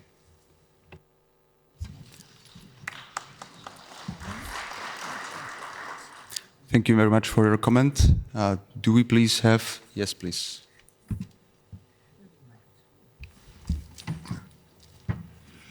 My name's Chris Schott. I'm from Australia. I'm a former senator and a former minister in the Australian government and had responsibility for space activities. What I was particularly interested in, sir, in your presentation about disasters. We in Australia in the last half dozen years have been at the forefront of natural disasters brought about by climate change. It is absolutely important that we keep improving through satellite technology our ability to detect when it's going to occur. In 2019, for 3 months, Australia burnt several million hectares of bush country, including towns. It's estimated that every day of those bushfires, a million wildlife species were burnt across Australia. Towns were wiped out. There was a famous scene where a village on the sea surrounded, the people had to stand in the water, in the seawater up to their neck to stop being burnt alive. Then 2 years after that ended, we then had rain, unbelievable floods. Places that were burnt out suddenly had heavy rain that they'd never had before and were under 3 metres of water in a period of only 3 or 4 years. The Australian government has just announced a meeting coming up of all the risk management, all the emergency services to deal with a declaration that what we call El Niño will take place over the next 12 to 18 months in Australia, which is again severe drought. Temperatures reaching parts of Australia, including where people live in the big cities, close to 45 to 50 degrees Celsius day after day after day in heat waves. that will lead to, unfortunately, bushfires. The most important thing that space can do, satellites, is monitor and give up-to-date information to the government, federal and state in Australia, and local authorities and communities when to get out of the way, because we can't save you. It is the terror of these fires and floods are so quick that people don't believe they're under threat until it hits them, and then it's too late. So we, as the Australian government and state governments, have put this at a very high priority, because literally large numbers of people are at risk, large parts of the economy at risk. In the state of New South Wales, the Australian government and state government are spending $2 billion Australian dollars closing down towns that were being hit by fire and then by flood and shifting them to a new location. The only way we can handle it in the new paradigm of climate change. So I've followed here today already your presentation and others, but I can assure you it's not academic and an academic exercise in theory. Australia is now living it every year in floods and in fires because of climate change. And anybody who tells you is a climate change denier, they are stupid and idiots. Come to Australia and see the worst bushfires ever in the last 5 years, or the worst floods ever in our history, and you'll know that climate change is real. Satellite technology is one of the weapons, the major weapons we'll have to detect it and help us stopping the calamity be even worse. Thank you.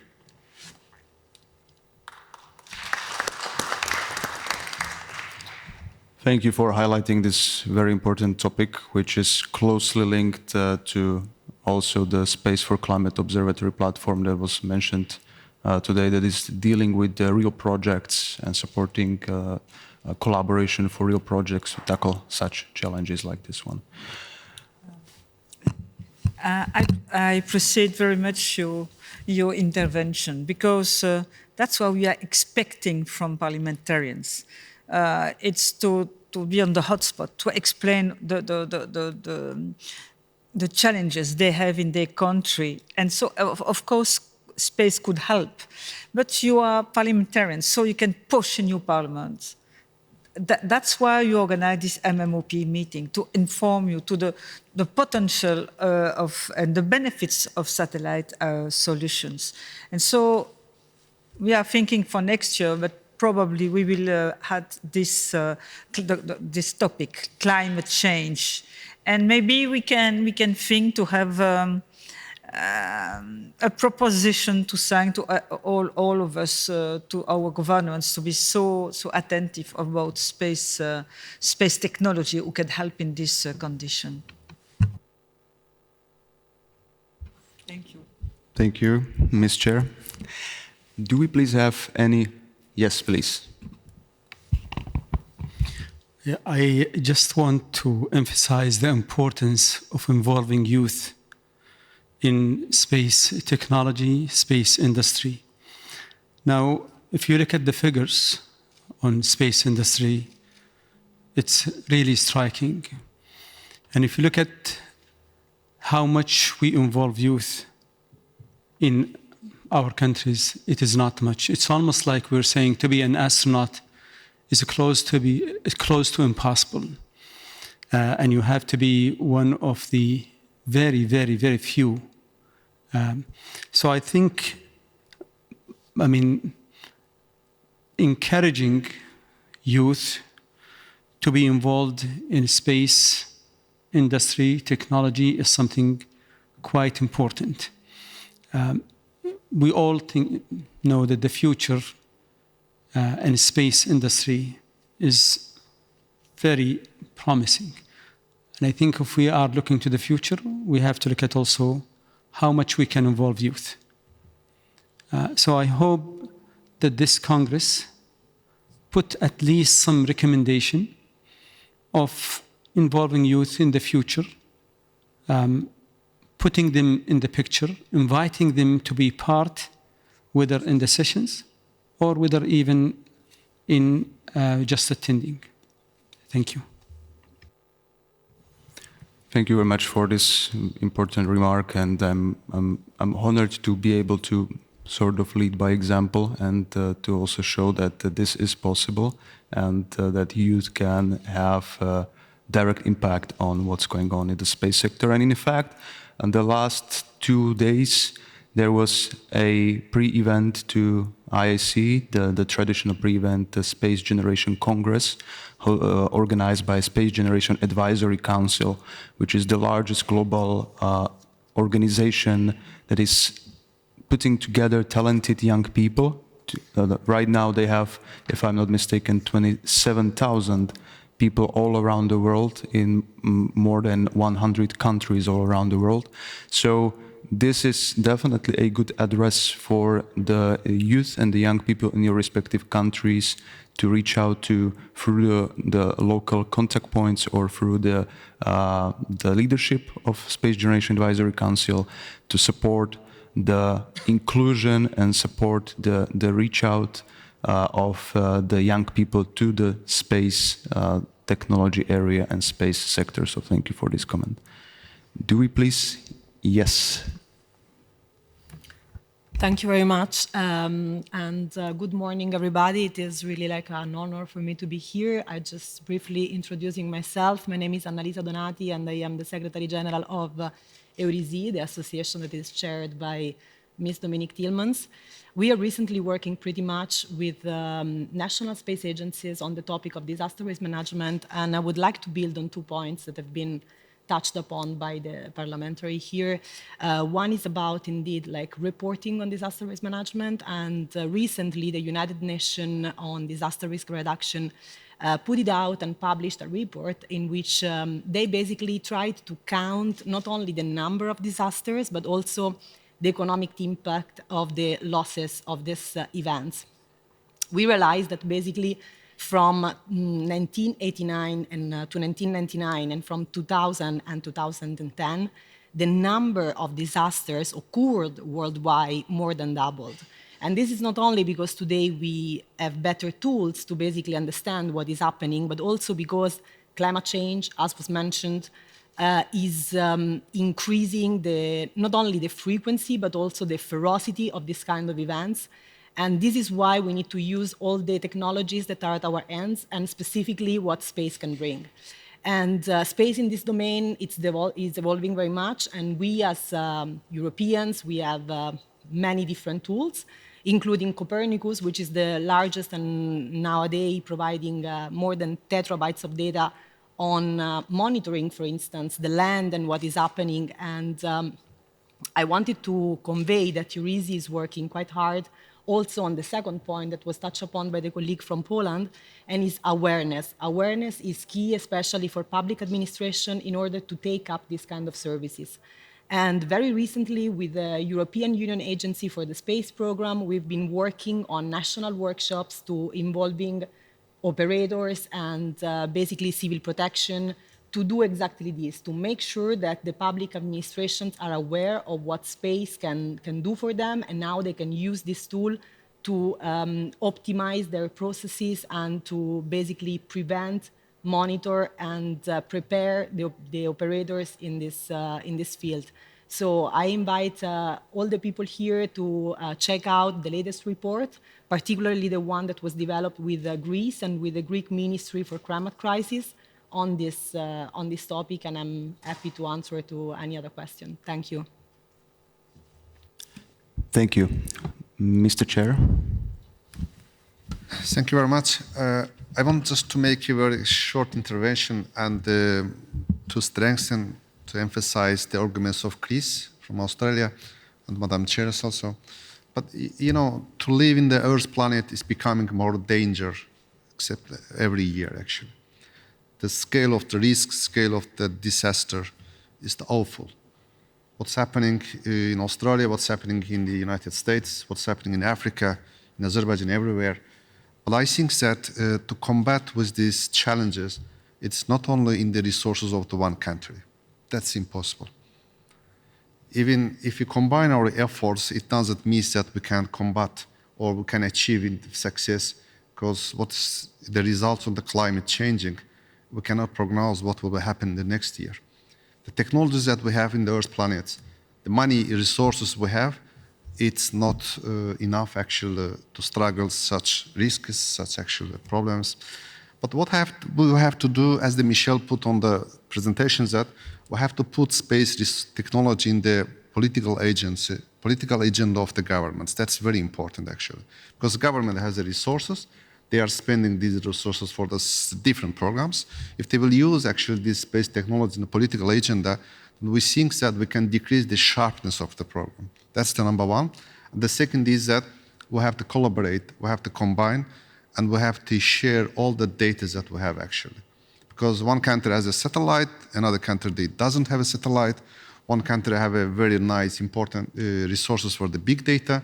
Another country, they doesn't have such opportunity to analyze this data. But I think that we should have to share these data to everybody that can use this data to make a necessary decision when they have some social programs. Thank you very much.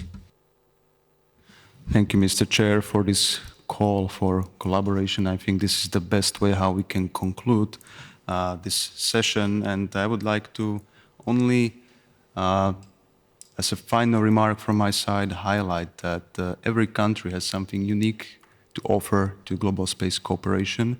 And only by uniting our efforts and by pooling our resources and capabilities, we can truly tackle the challenges that are today here on Earth, and also explore the possibilities lying beyond its horizons. And the International Astronautical Federation is a unique and excellent platform to connect all space people and to foster the peaceful use of outer space. So please spread this word. Thank you. Thank you, Michel, for sharing also this important session, also at short notice. So thank you very well.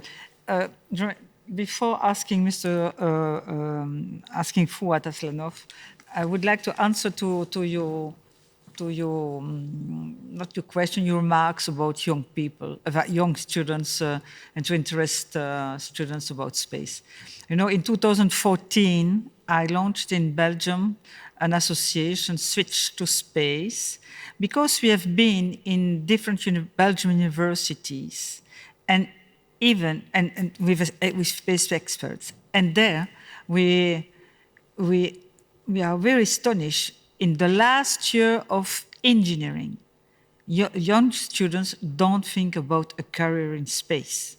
They don't think about that. They love space, they are interested by astronauts and so, but they are not interested to make a career in space. And second, and this is the most important, they don't know the numerous domains of space. Nobody informed them, not the university, not the industry, not the institutions. And so we launched in Belgium, Switch to Space. So it's an event, around 600 people. So 500 students and young professionals. We have 50 experts. It's a Belgo-Belgium event where we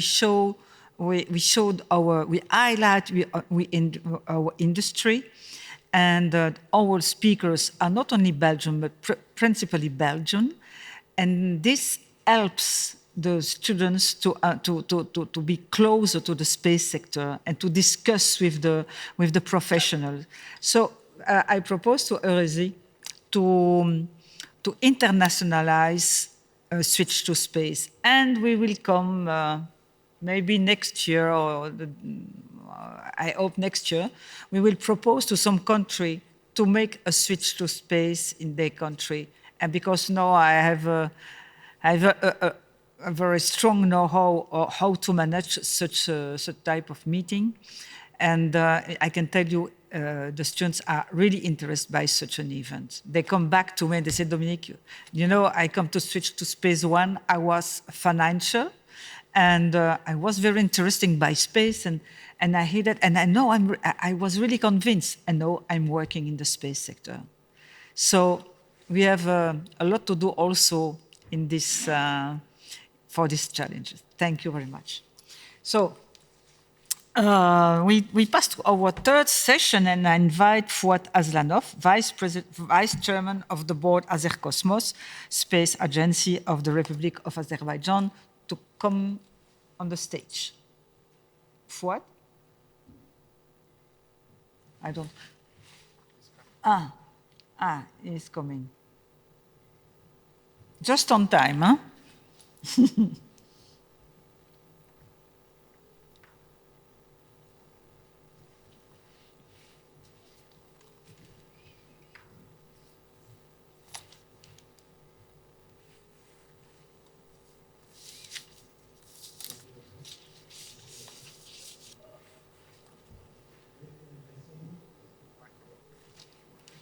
The mic is not functioning.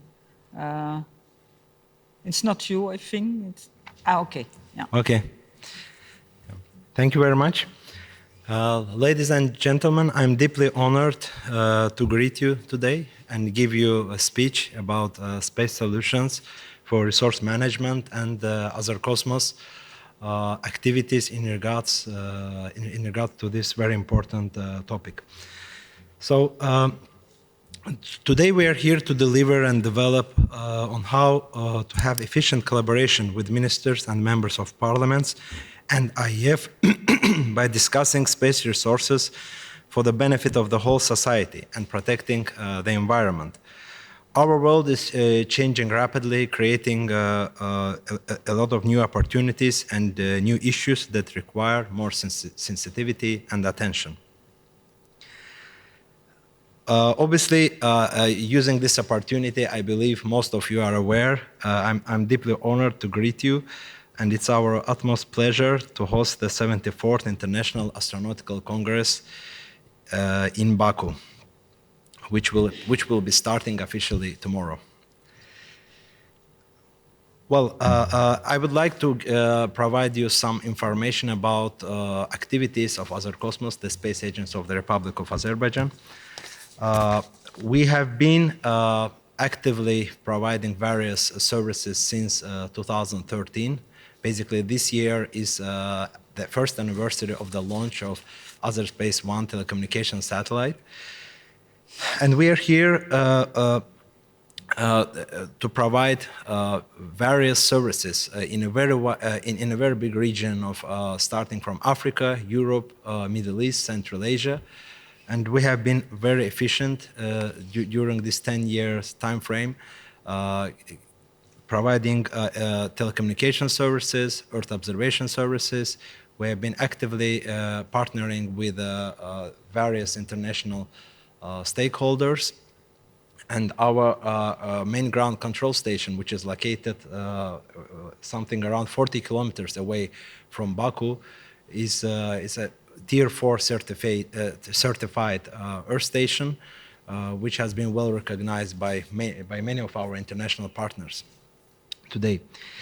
So space is a great resource, and the satellite industry is an integral part of the science and technology and the communication chain as well.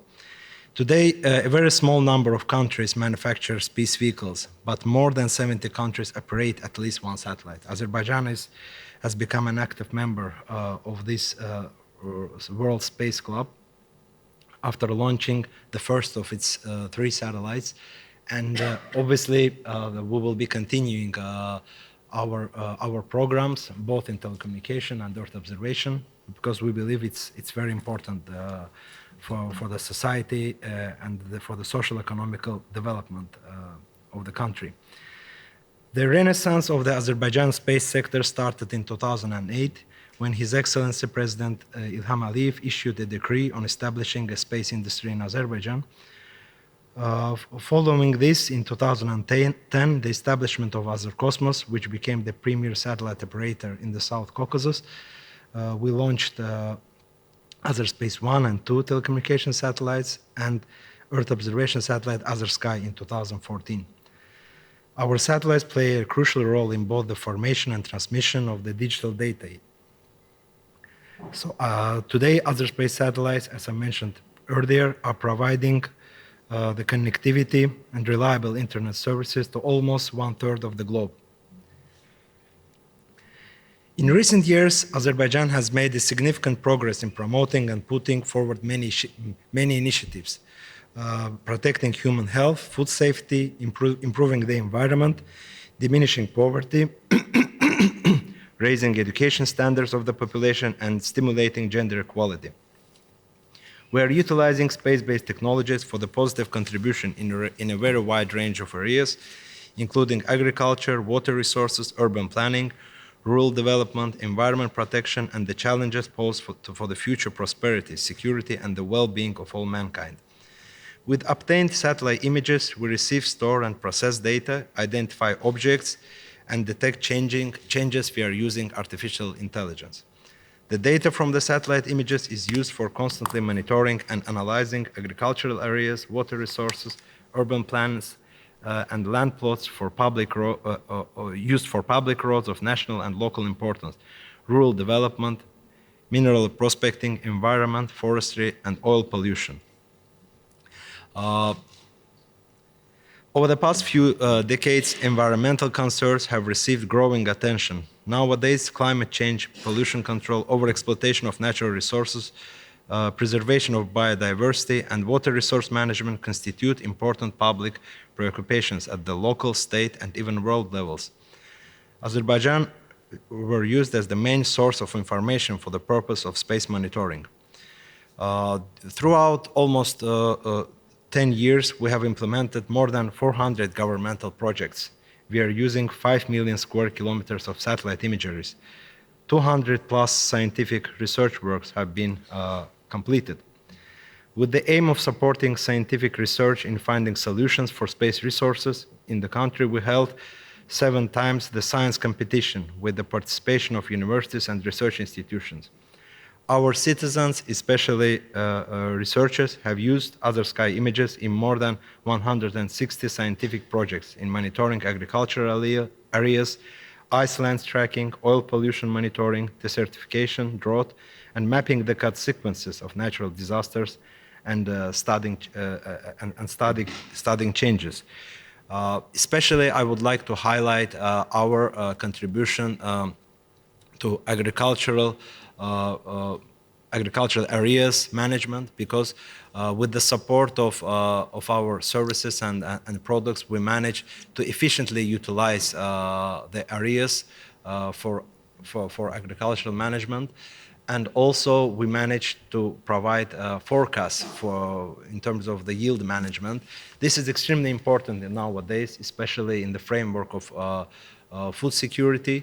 And having the forecast in 2-3 months in advance, it's extremely important for the global economy, and that allows every government to optimize its resources in advance and not waiting till the crops will be harvested. I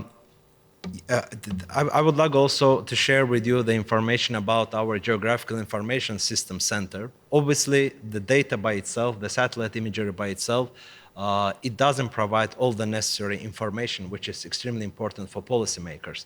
That's why, together with various tools and instruments, we analyze that data, and we basically extract the very important intelligence information from that data.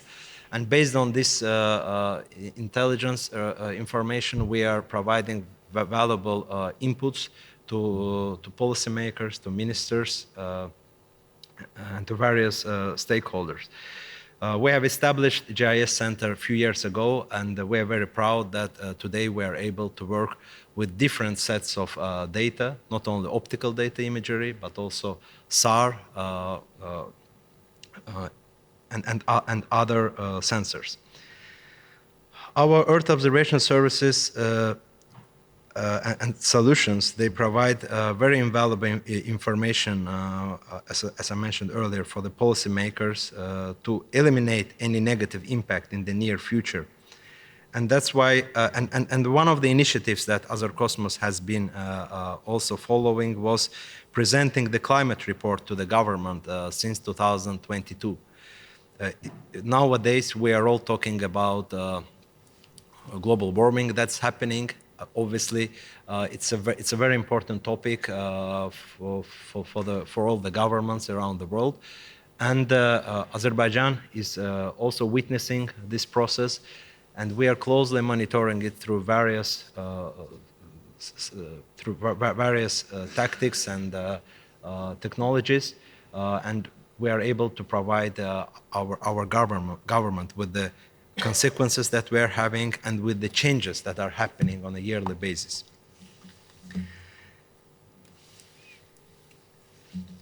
I would like to also mention our initiatives to establish the Aerospace Monitoring Training Center at National Aviation Academy. We believe it's very important to be developing the ecosystem in the country as well. Azer-Cosmos by itself, obviously we cannot be the only information provider.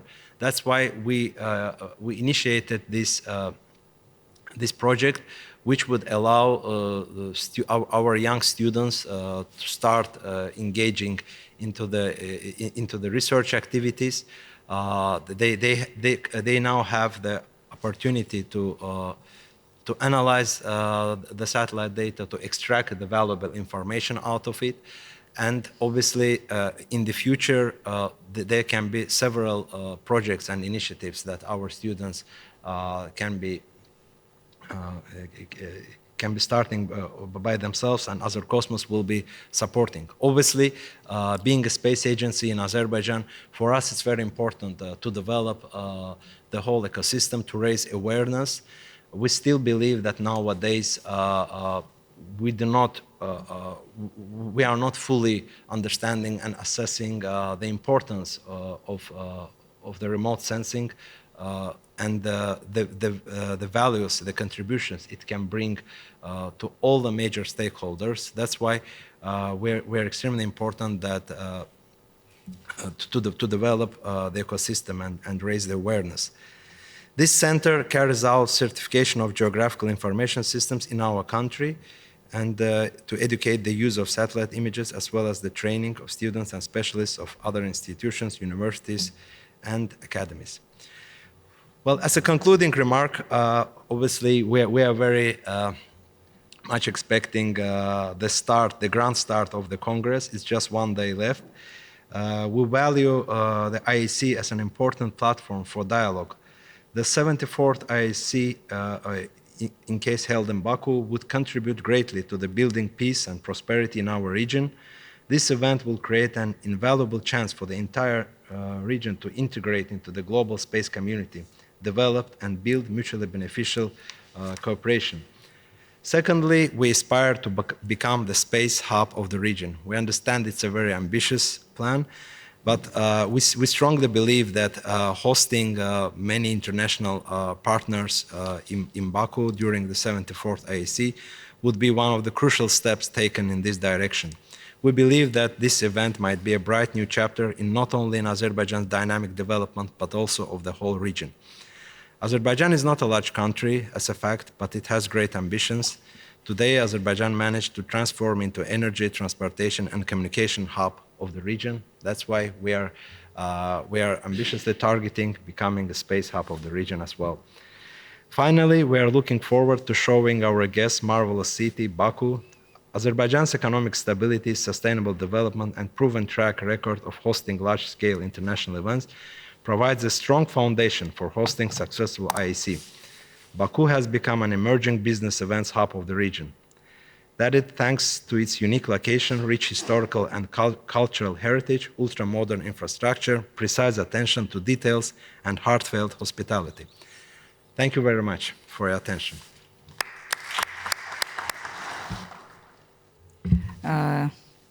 Thank you for what I see that Azerbaijan is already really involved in space and you have a lot of services and action in space. Congratulations. Please, can you come here and you will present each speaker? Yes.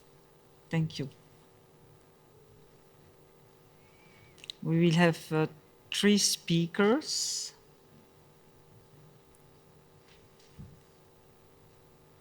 And I'll let you present the speakers.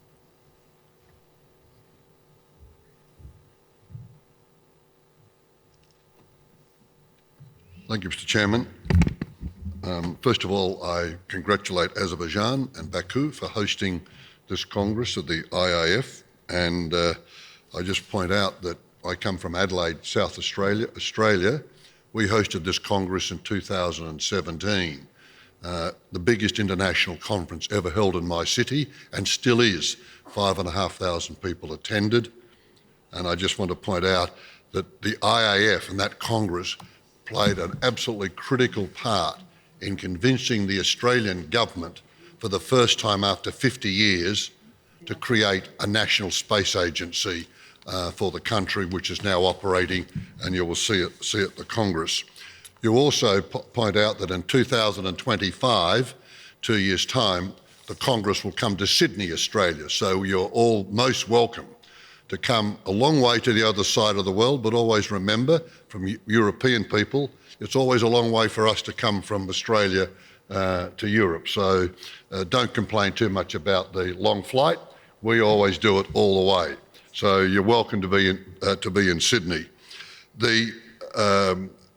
On this segment, I've already made a comment on the previous segment. I would point out that one of the things I've always been interested in coming to these congresses, 17, 18, 19, and then COVID stopped us out of Australia effectively the last 3 or 4 years. So apart from that gap, I've been very impressed that this organisation has a potential to provide the background for cooperation in space activities.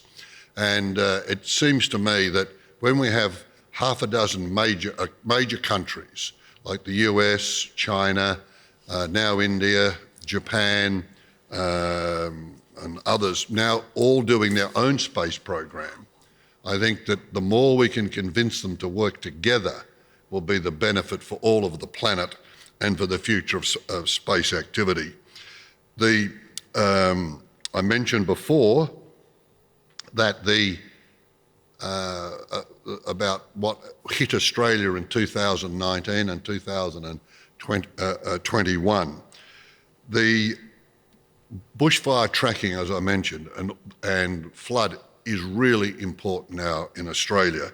And we also, on a positive area, not just dealing with the risk, Australia is a major exporter of coal for power stations around the world and natural gas, fossil fuels. We've been having a big debate as part of climate change to cut back, and by the end of this decade, there will be no more coal-fired power stations operating in Australia. We will replace them with renewables, wind and sun, in particular, and some hydro. We're also debating whether we should allow export of coal from Australia to go to fossil fuel power stations elsewhere in the world. I can assure you it is a very vigorous debate because we earn a lot of money selling our good black coal that burns well to the rest of the world. That is a debate. We're also having it about natural gas. We are a very big exporter of natural gas as LNG, particularly to Asia. And again, the argument is, can that have all of these fossil fuels be replaced? One of the things the Australian government is now making a decision about, and this is where satellite and space technology helps. If we move away from exporting fossil fuels from Australia, which is important to our economy, what do we replace it with? We're talking hundreds of billions of dollars. We are very fortunate in the big dry country we have that we have now got one of the major resources of lithium for electric batteries, for cobalt for electric batteries, all the different rare earths that go into electric motors, as well as an enormous range of copper deposits. So the Australian government has made it clear that as we move away from fossil fuels, we want to develop the new electrification of the world, not based on fossil fuels, but on renewables, but also the materials that make the machines, the cars, all the equipment for it. We've identified, I'm not saying we as Australia, the government has identified that in a country our size, which is bigger than, you see it on the map, it's bigger than Western Europe, it's bigger wherever you want to talk about it. In my state of South Australia, it's a state only, but we're bigger than France, Belgium, Holland combined, and part of Germany. And we've only got 1.5 million people. Most of it's desert. But out in that desert are all these minerals. And to find them and explore them, we need satellite seismic work to develop more sophisticated ways to develop and discover them without having to spend an enormous amount of time drilling on the ground, etc. For it. So that is one of the areas in space we see an enormous advantage in fossiling the world, if I could use it in that way. I just want to give an example of the change in Australia. In the north of Australia, we have an area of a national park called Arnhem Land. It was named after the town of Arnhem by a Dutch sailor 300 years ago on the north coast. It's now at a gigantic national park run by the indigenous people. When he arrived 300 years ago, the indigenous people had already been living there for 50,000 years and still live there and have got land rights. They have negotiated the first effective rocket launching system for satellites, LEO satellites, low Earth orbiting satellites, in the middle of this park. An indigenous tribe, 50,000 years of history, have taken up and accepted how they could have the latest technology in their area, which I think is it cuts both ways. It is a wonderful example. Finally, just on a couple of more practical matters, the Australian government has guaranteed the funding for our National Space Agency for X number of years, minimum of $30 or $40 million for the running of it. It's guaranteed access to our companies, startup companies, particularly looking at low Earth orbiting satellites and others areas, to have access to a major industrial manufacturing fund of over the next 15 years of about $14 billion. It's a competitive system, not automatic, you get the money, but if you put up a good application and prove it, there's access to government money to build it. Finally, we've also signed up with the United States with the Artemis program, and that is something that we are welcome. We'd also welcome any other arrangements from other countries, not just the United States. I would remind people, if you probably know this, in the 1960s, the biggest launching area other than America and Russia for rockets was in the centre of my state of a place called Woomera. The first Eldo rockets from Europe were launched from Woomera in the mid-1960s. Also, Australian government with British and American governments had launches of rockets in the military area. That area of Woomera, which is probably about as big as Holland in an area reserved, is still available for testing of rockets, both civil and defence. And we are very keen to keep building on that. And some years ago, the Japanese tested a re-entry vehicle at Woomera. So we've had a long history in Australia. Unfortunately, we did very well in the 60s into the early 70s, and then for various reasons, we did nothing for 20 or 30 years until now we've come back. And though we're on the other side of the world, we now see that the world's a small place, and space is one of the things and space technology is one of the things we want to be involved in with all of you. So look forward to seeing you, not only next year in Italy, but also the next year, most importantly, come to Sydney, Australia, and put up with the 14 hours of travel like we put up to get here. Thank you very much. Thank you very much, Mr. Chris Schacht. So it was very interesting to get information about your rich experience and the successes that you had in Australia, and it's a pleasure to see you here. So now I would like to use this opportunity and invite Zeynep Yıldız to speak, the Member of Parliament, Grand National Assembly of Turkey.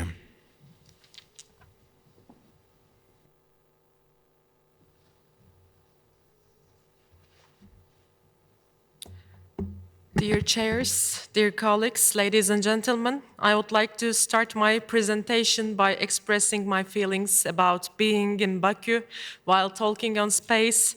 At the same time, it's a great pleasure for me to have my presentation under the roof of Azerbaycan Milli Meclisi. Thank you Azerbaijan for hosting IAC. Teşekkür ederim, sağ olun. During the previous sessions, we have talked about the different aspects of space solutions. In this session, I would like to talk about an application regarding smart agriculture.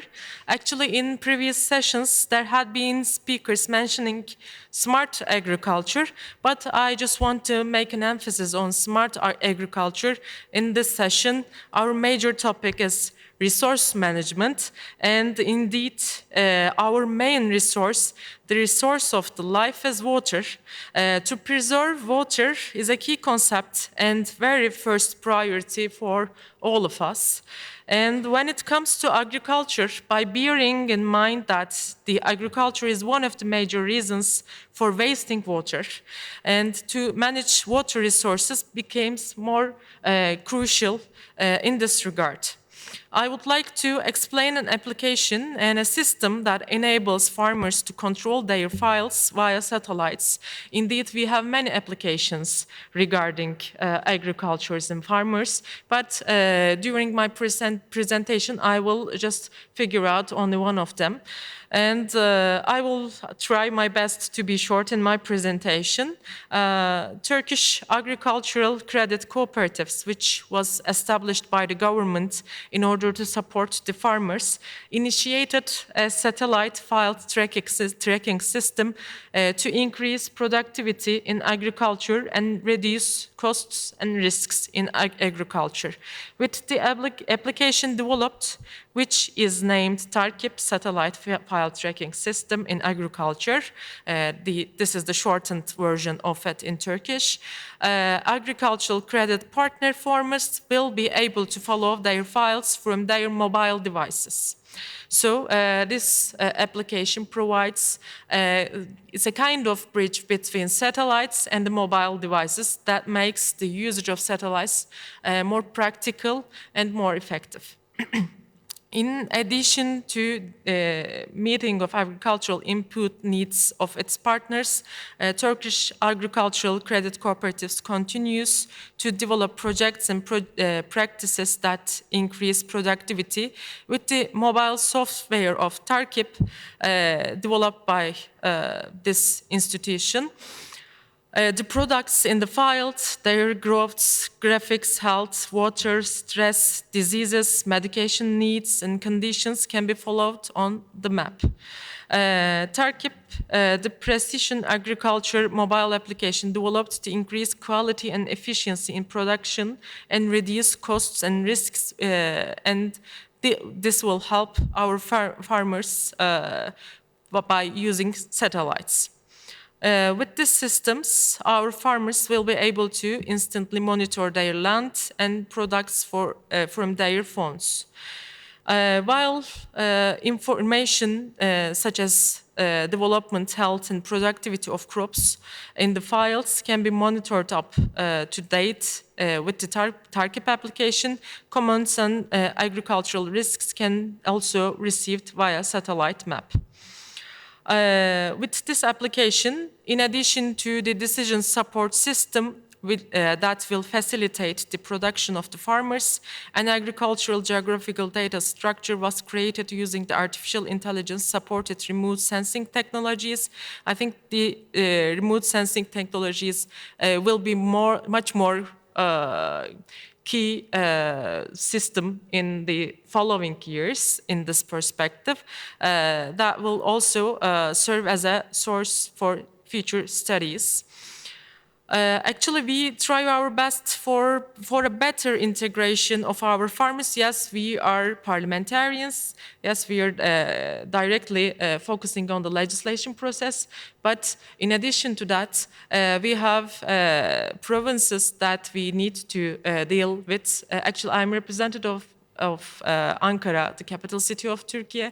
We have small 25 provinces in our city, and each and every small province are directly relating with agriculture, and for that reasons, in every development regarding agriculture is really important for us regarding climate change. And we use satellites also in decision-making processes of agriculture subsidies, and also for determining the patterns of agricultural products to preserve the water basins regarding climate change with the model for geographical information system. By using this system, based on our satellites, we saved more than 300,000 Turkish liras by last year. Before reaching a conclusion, I would like to talk about Turkish space generation.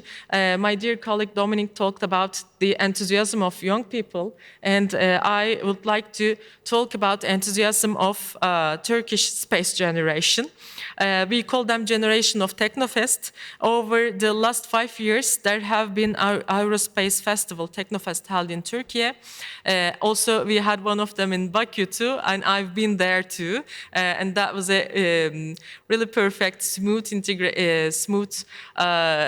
working together, intense, I think. So that was really great too.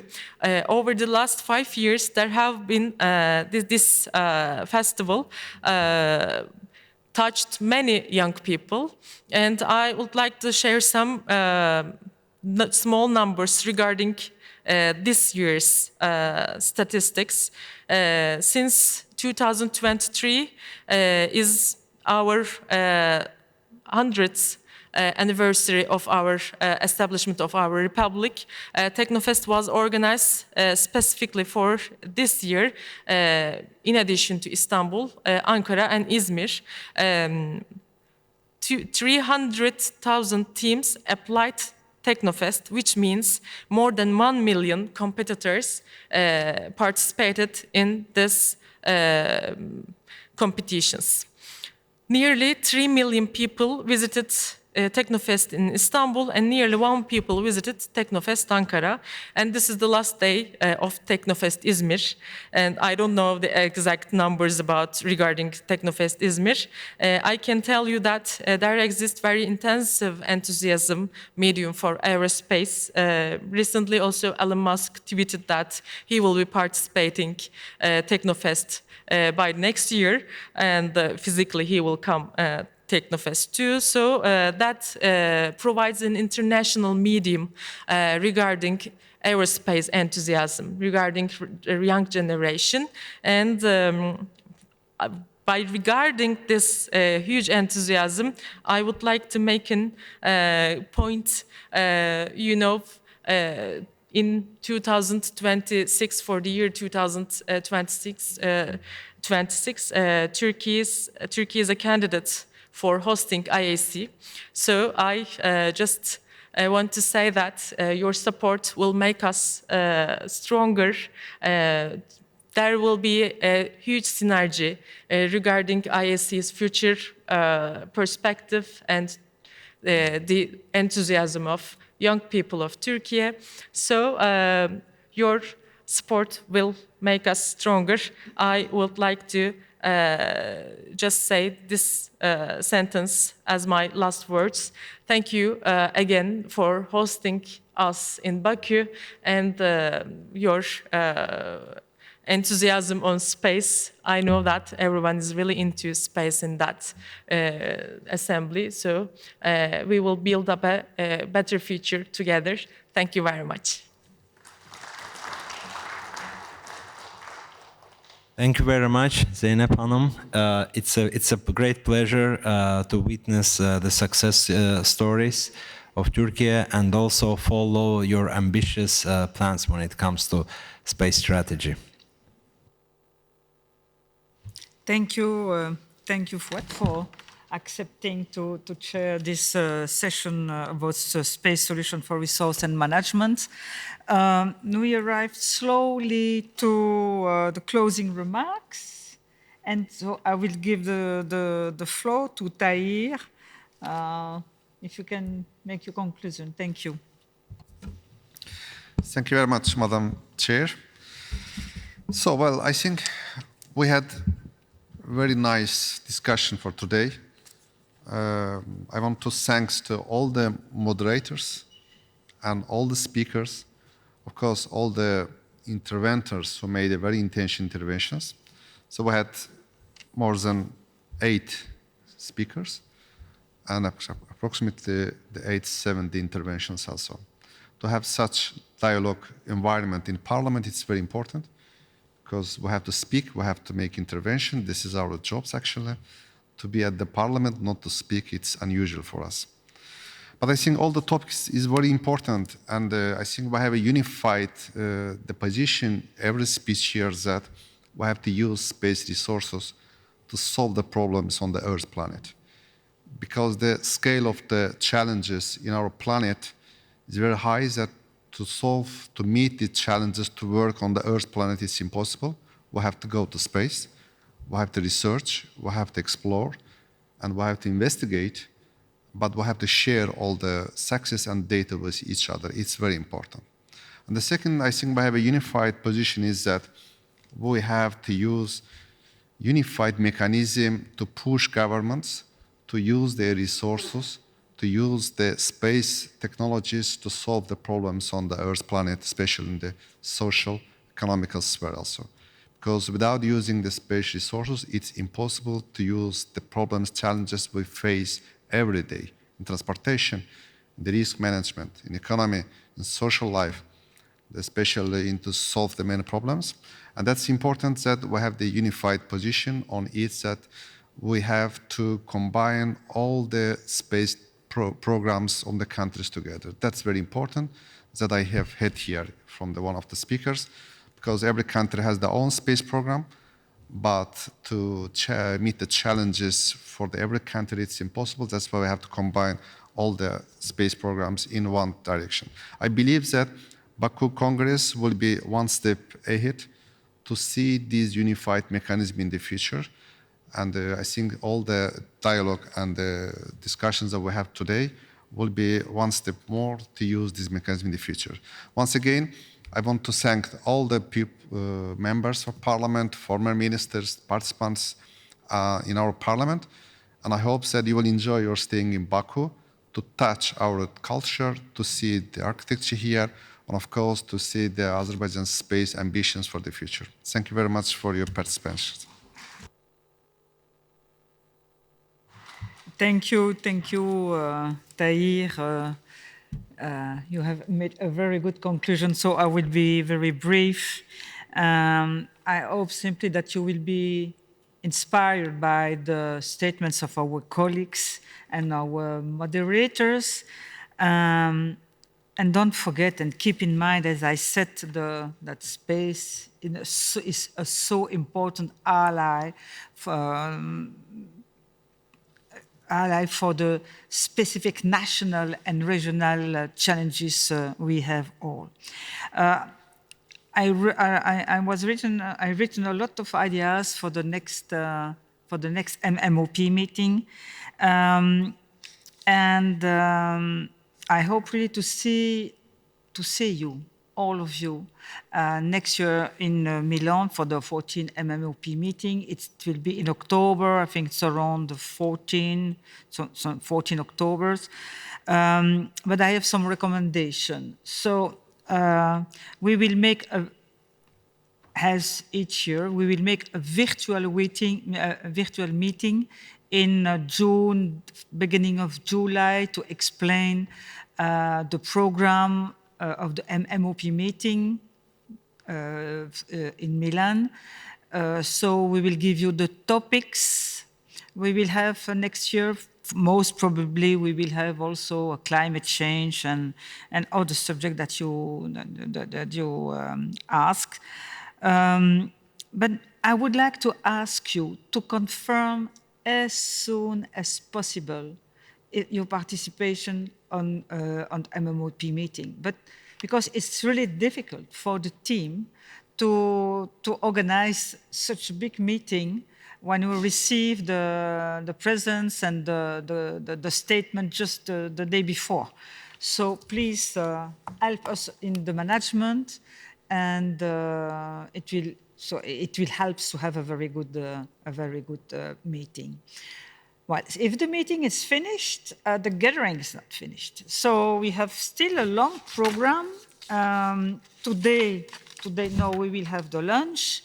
Then at 4 o'clock, for those who are interested, we have a press conference. And then at 9 o'clock, we have the dinner at the Sirvanash Museum restaurant. So I think we will have a shuttle go there. I'm not sure. I ask Martina to confirm. And then be present, please, on Monday for the opening ceremony. The staff will send you all the information. And I think the timing is changing, so be attentive on your email about the organization of the opening ceremony tomorrow. And then we have on Tuesday we have a private guided tour of the Baku old city, who is really marvelous, and I hope you will be still there to visit this. So thank you to be present. Thank you for your statement. Thank you for our moderator. Thank you for Azerbaijan to host this MMOP meeting, and I will give you appointment next year in Milan. Thank you very much.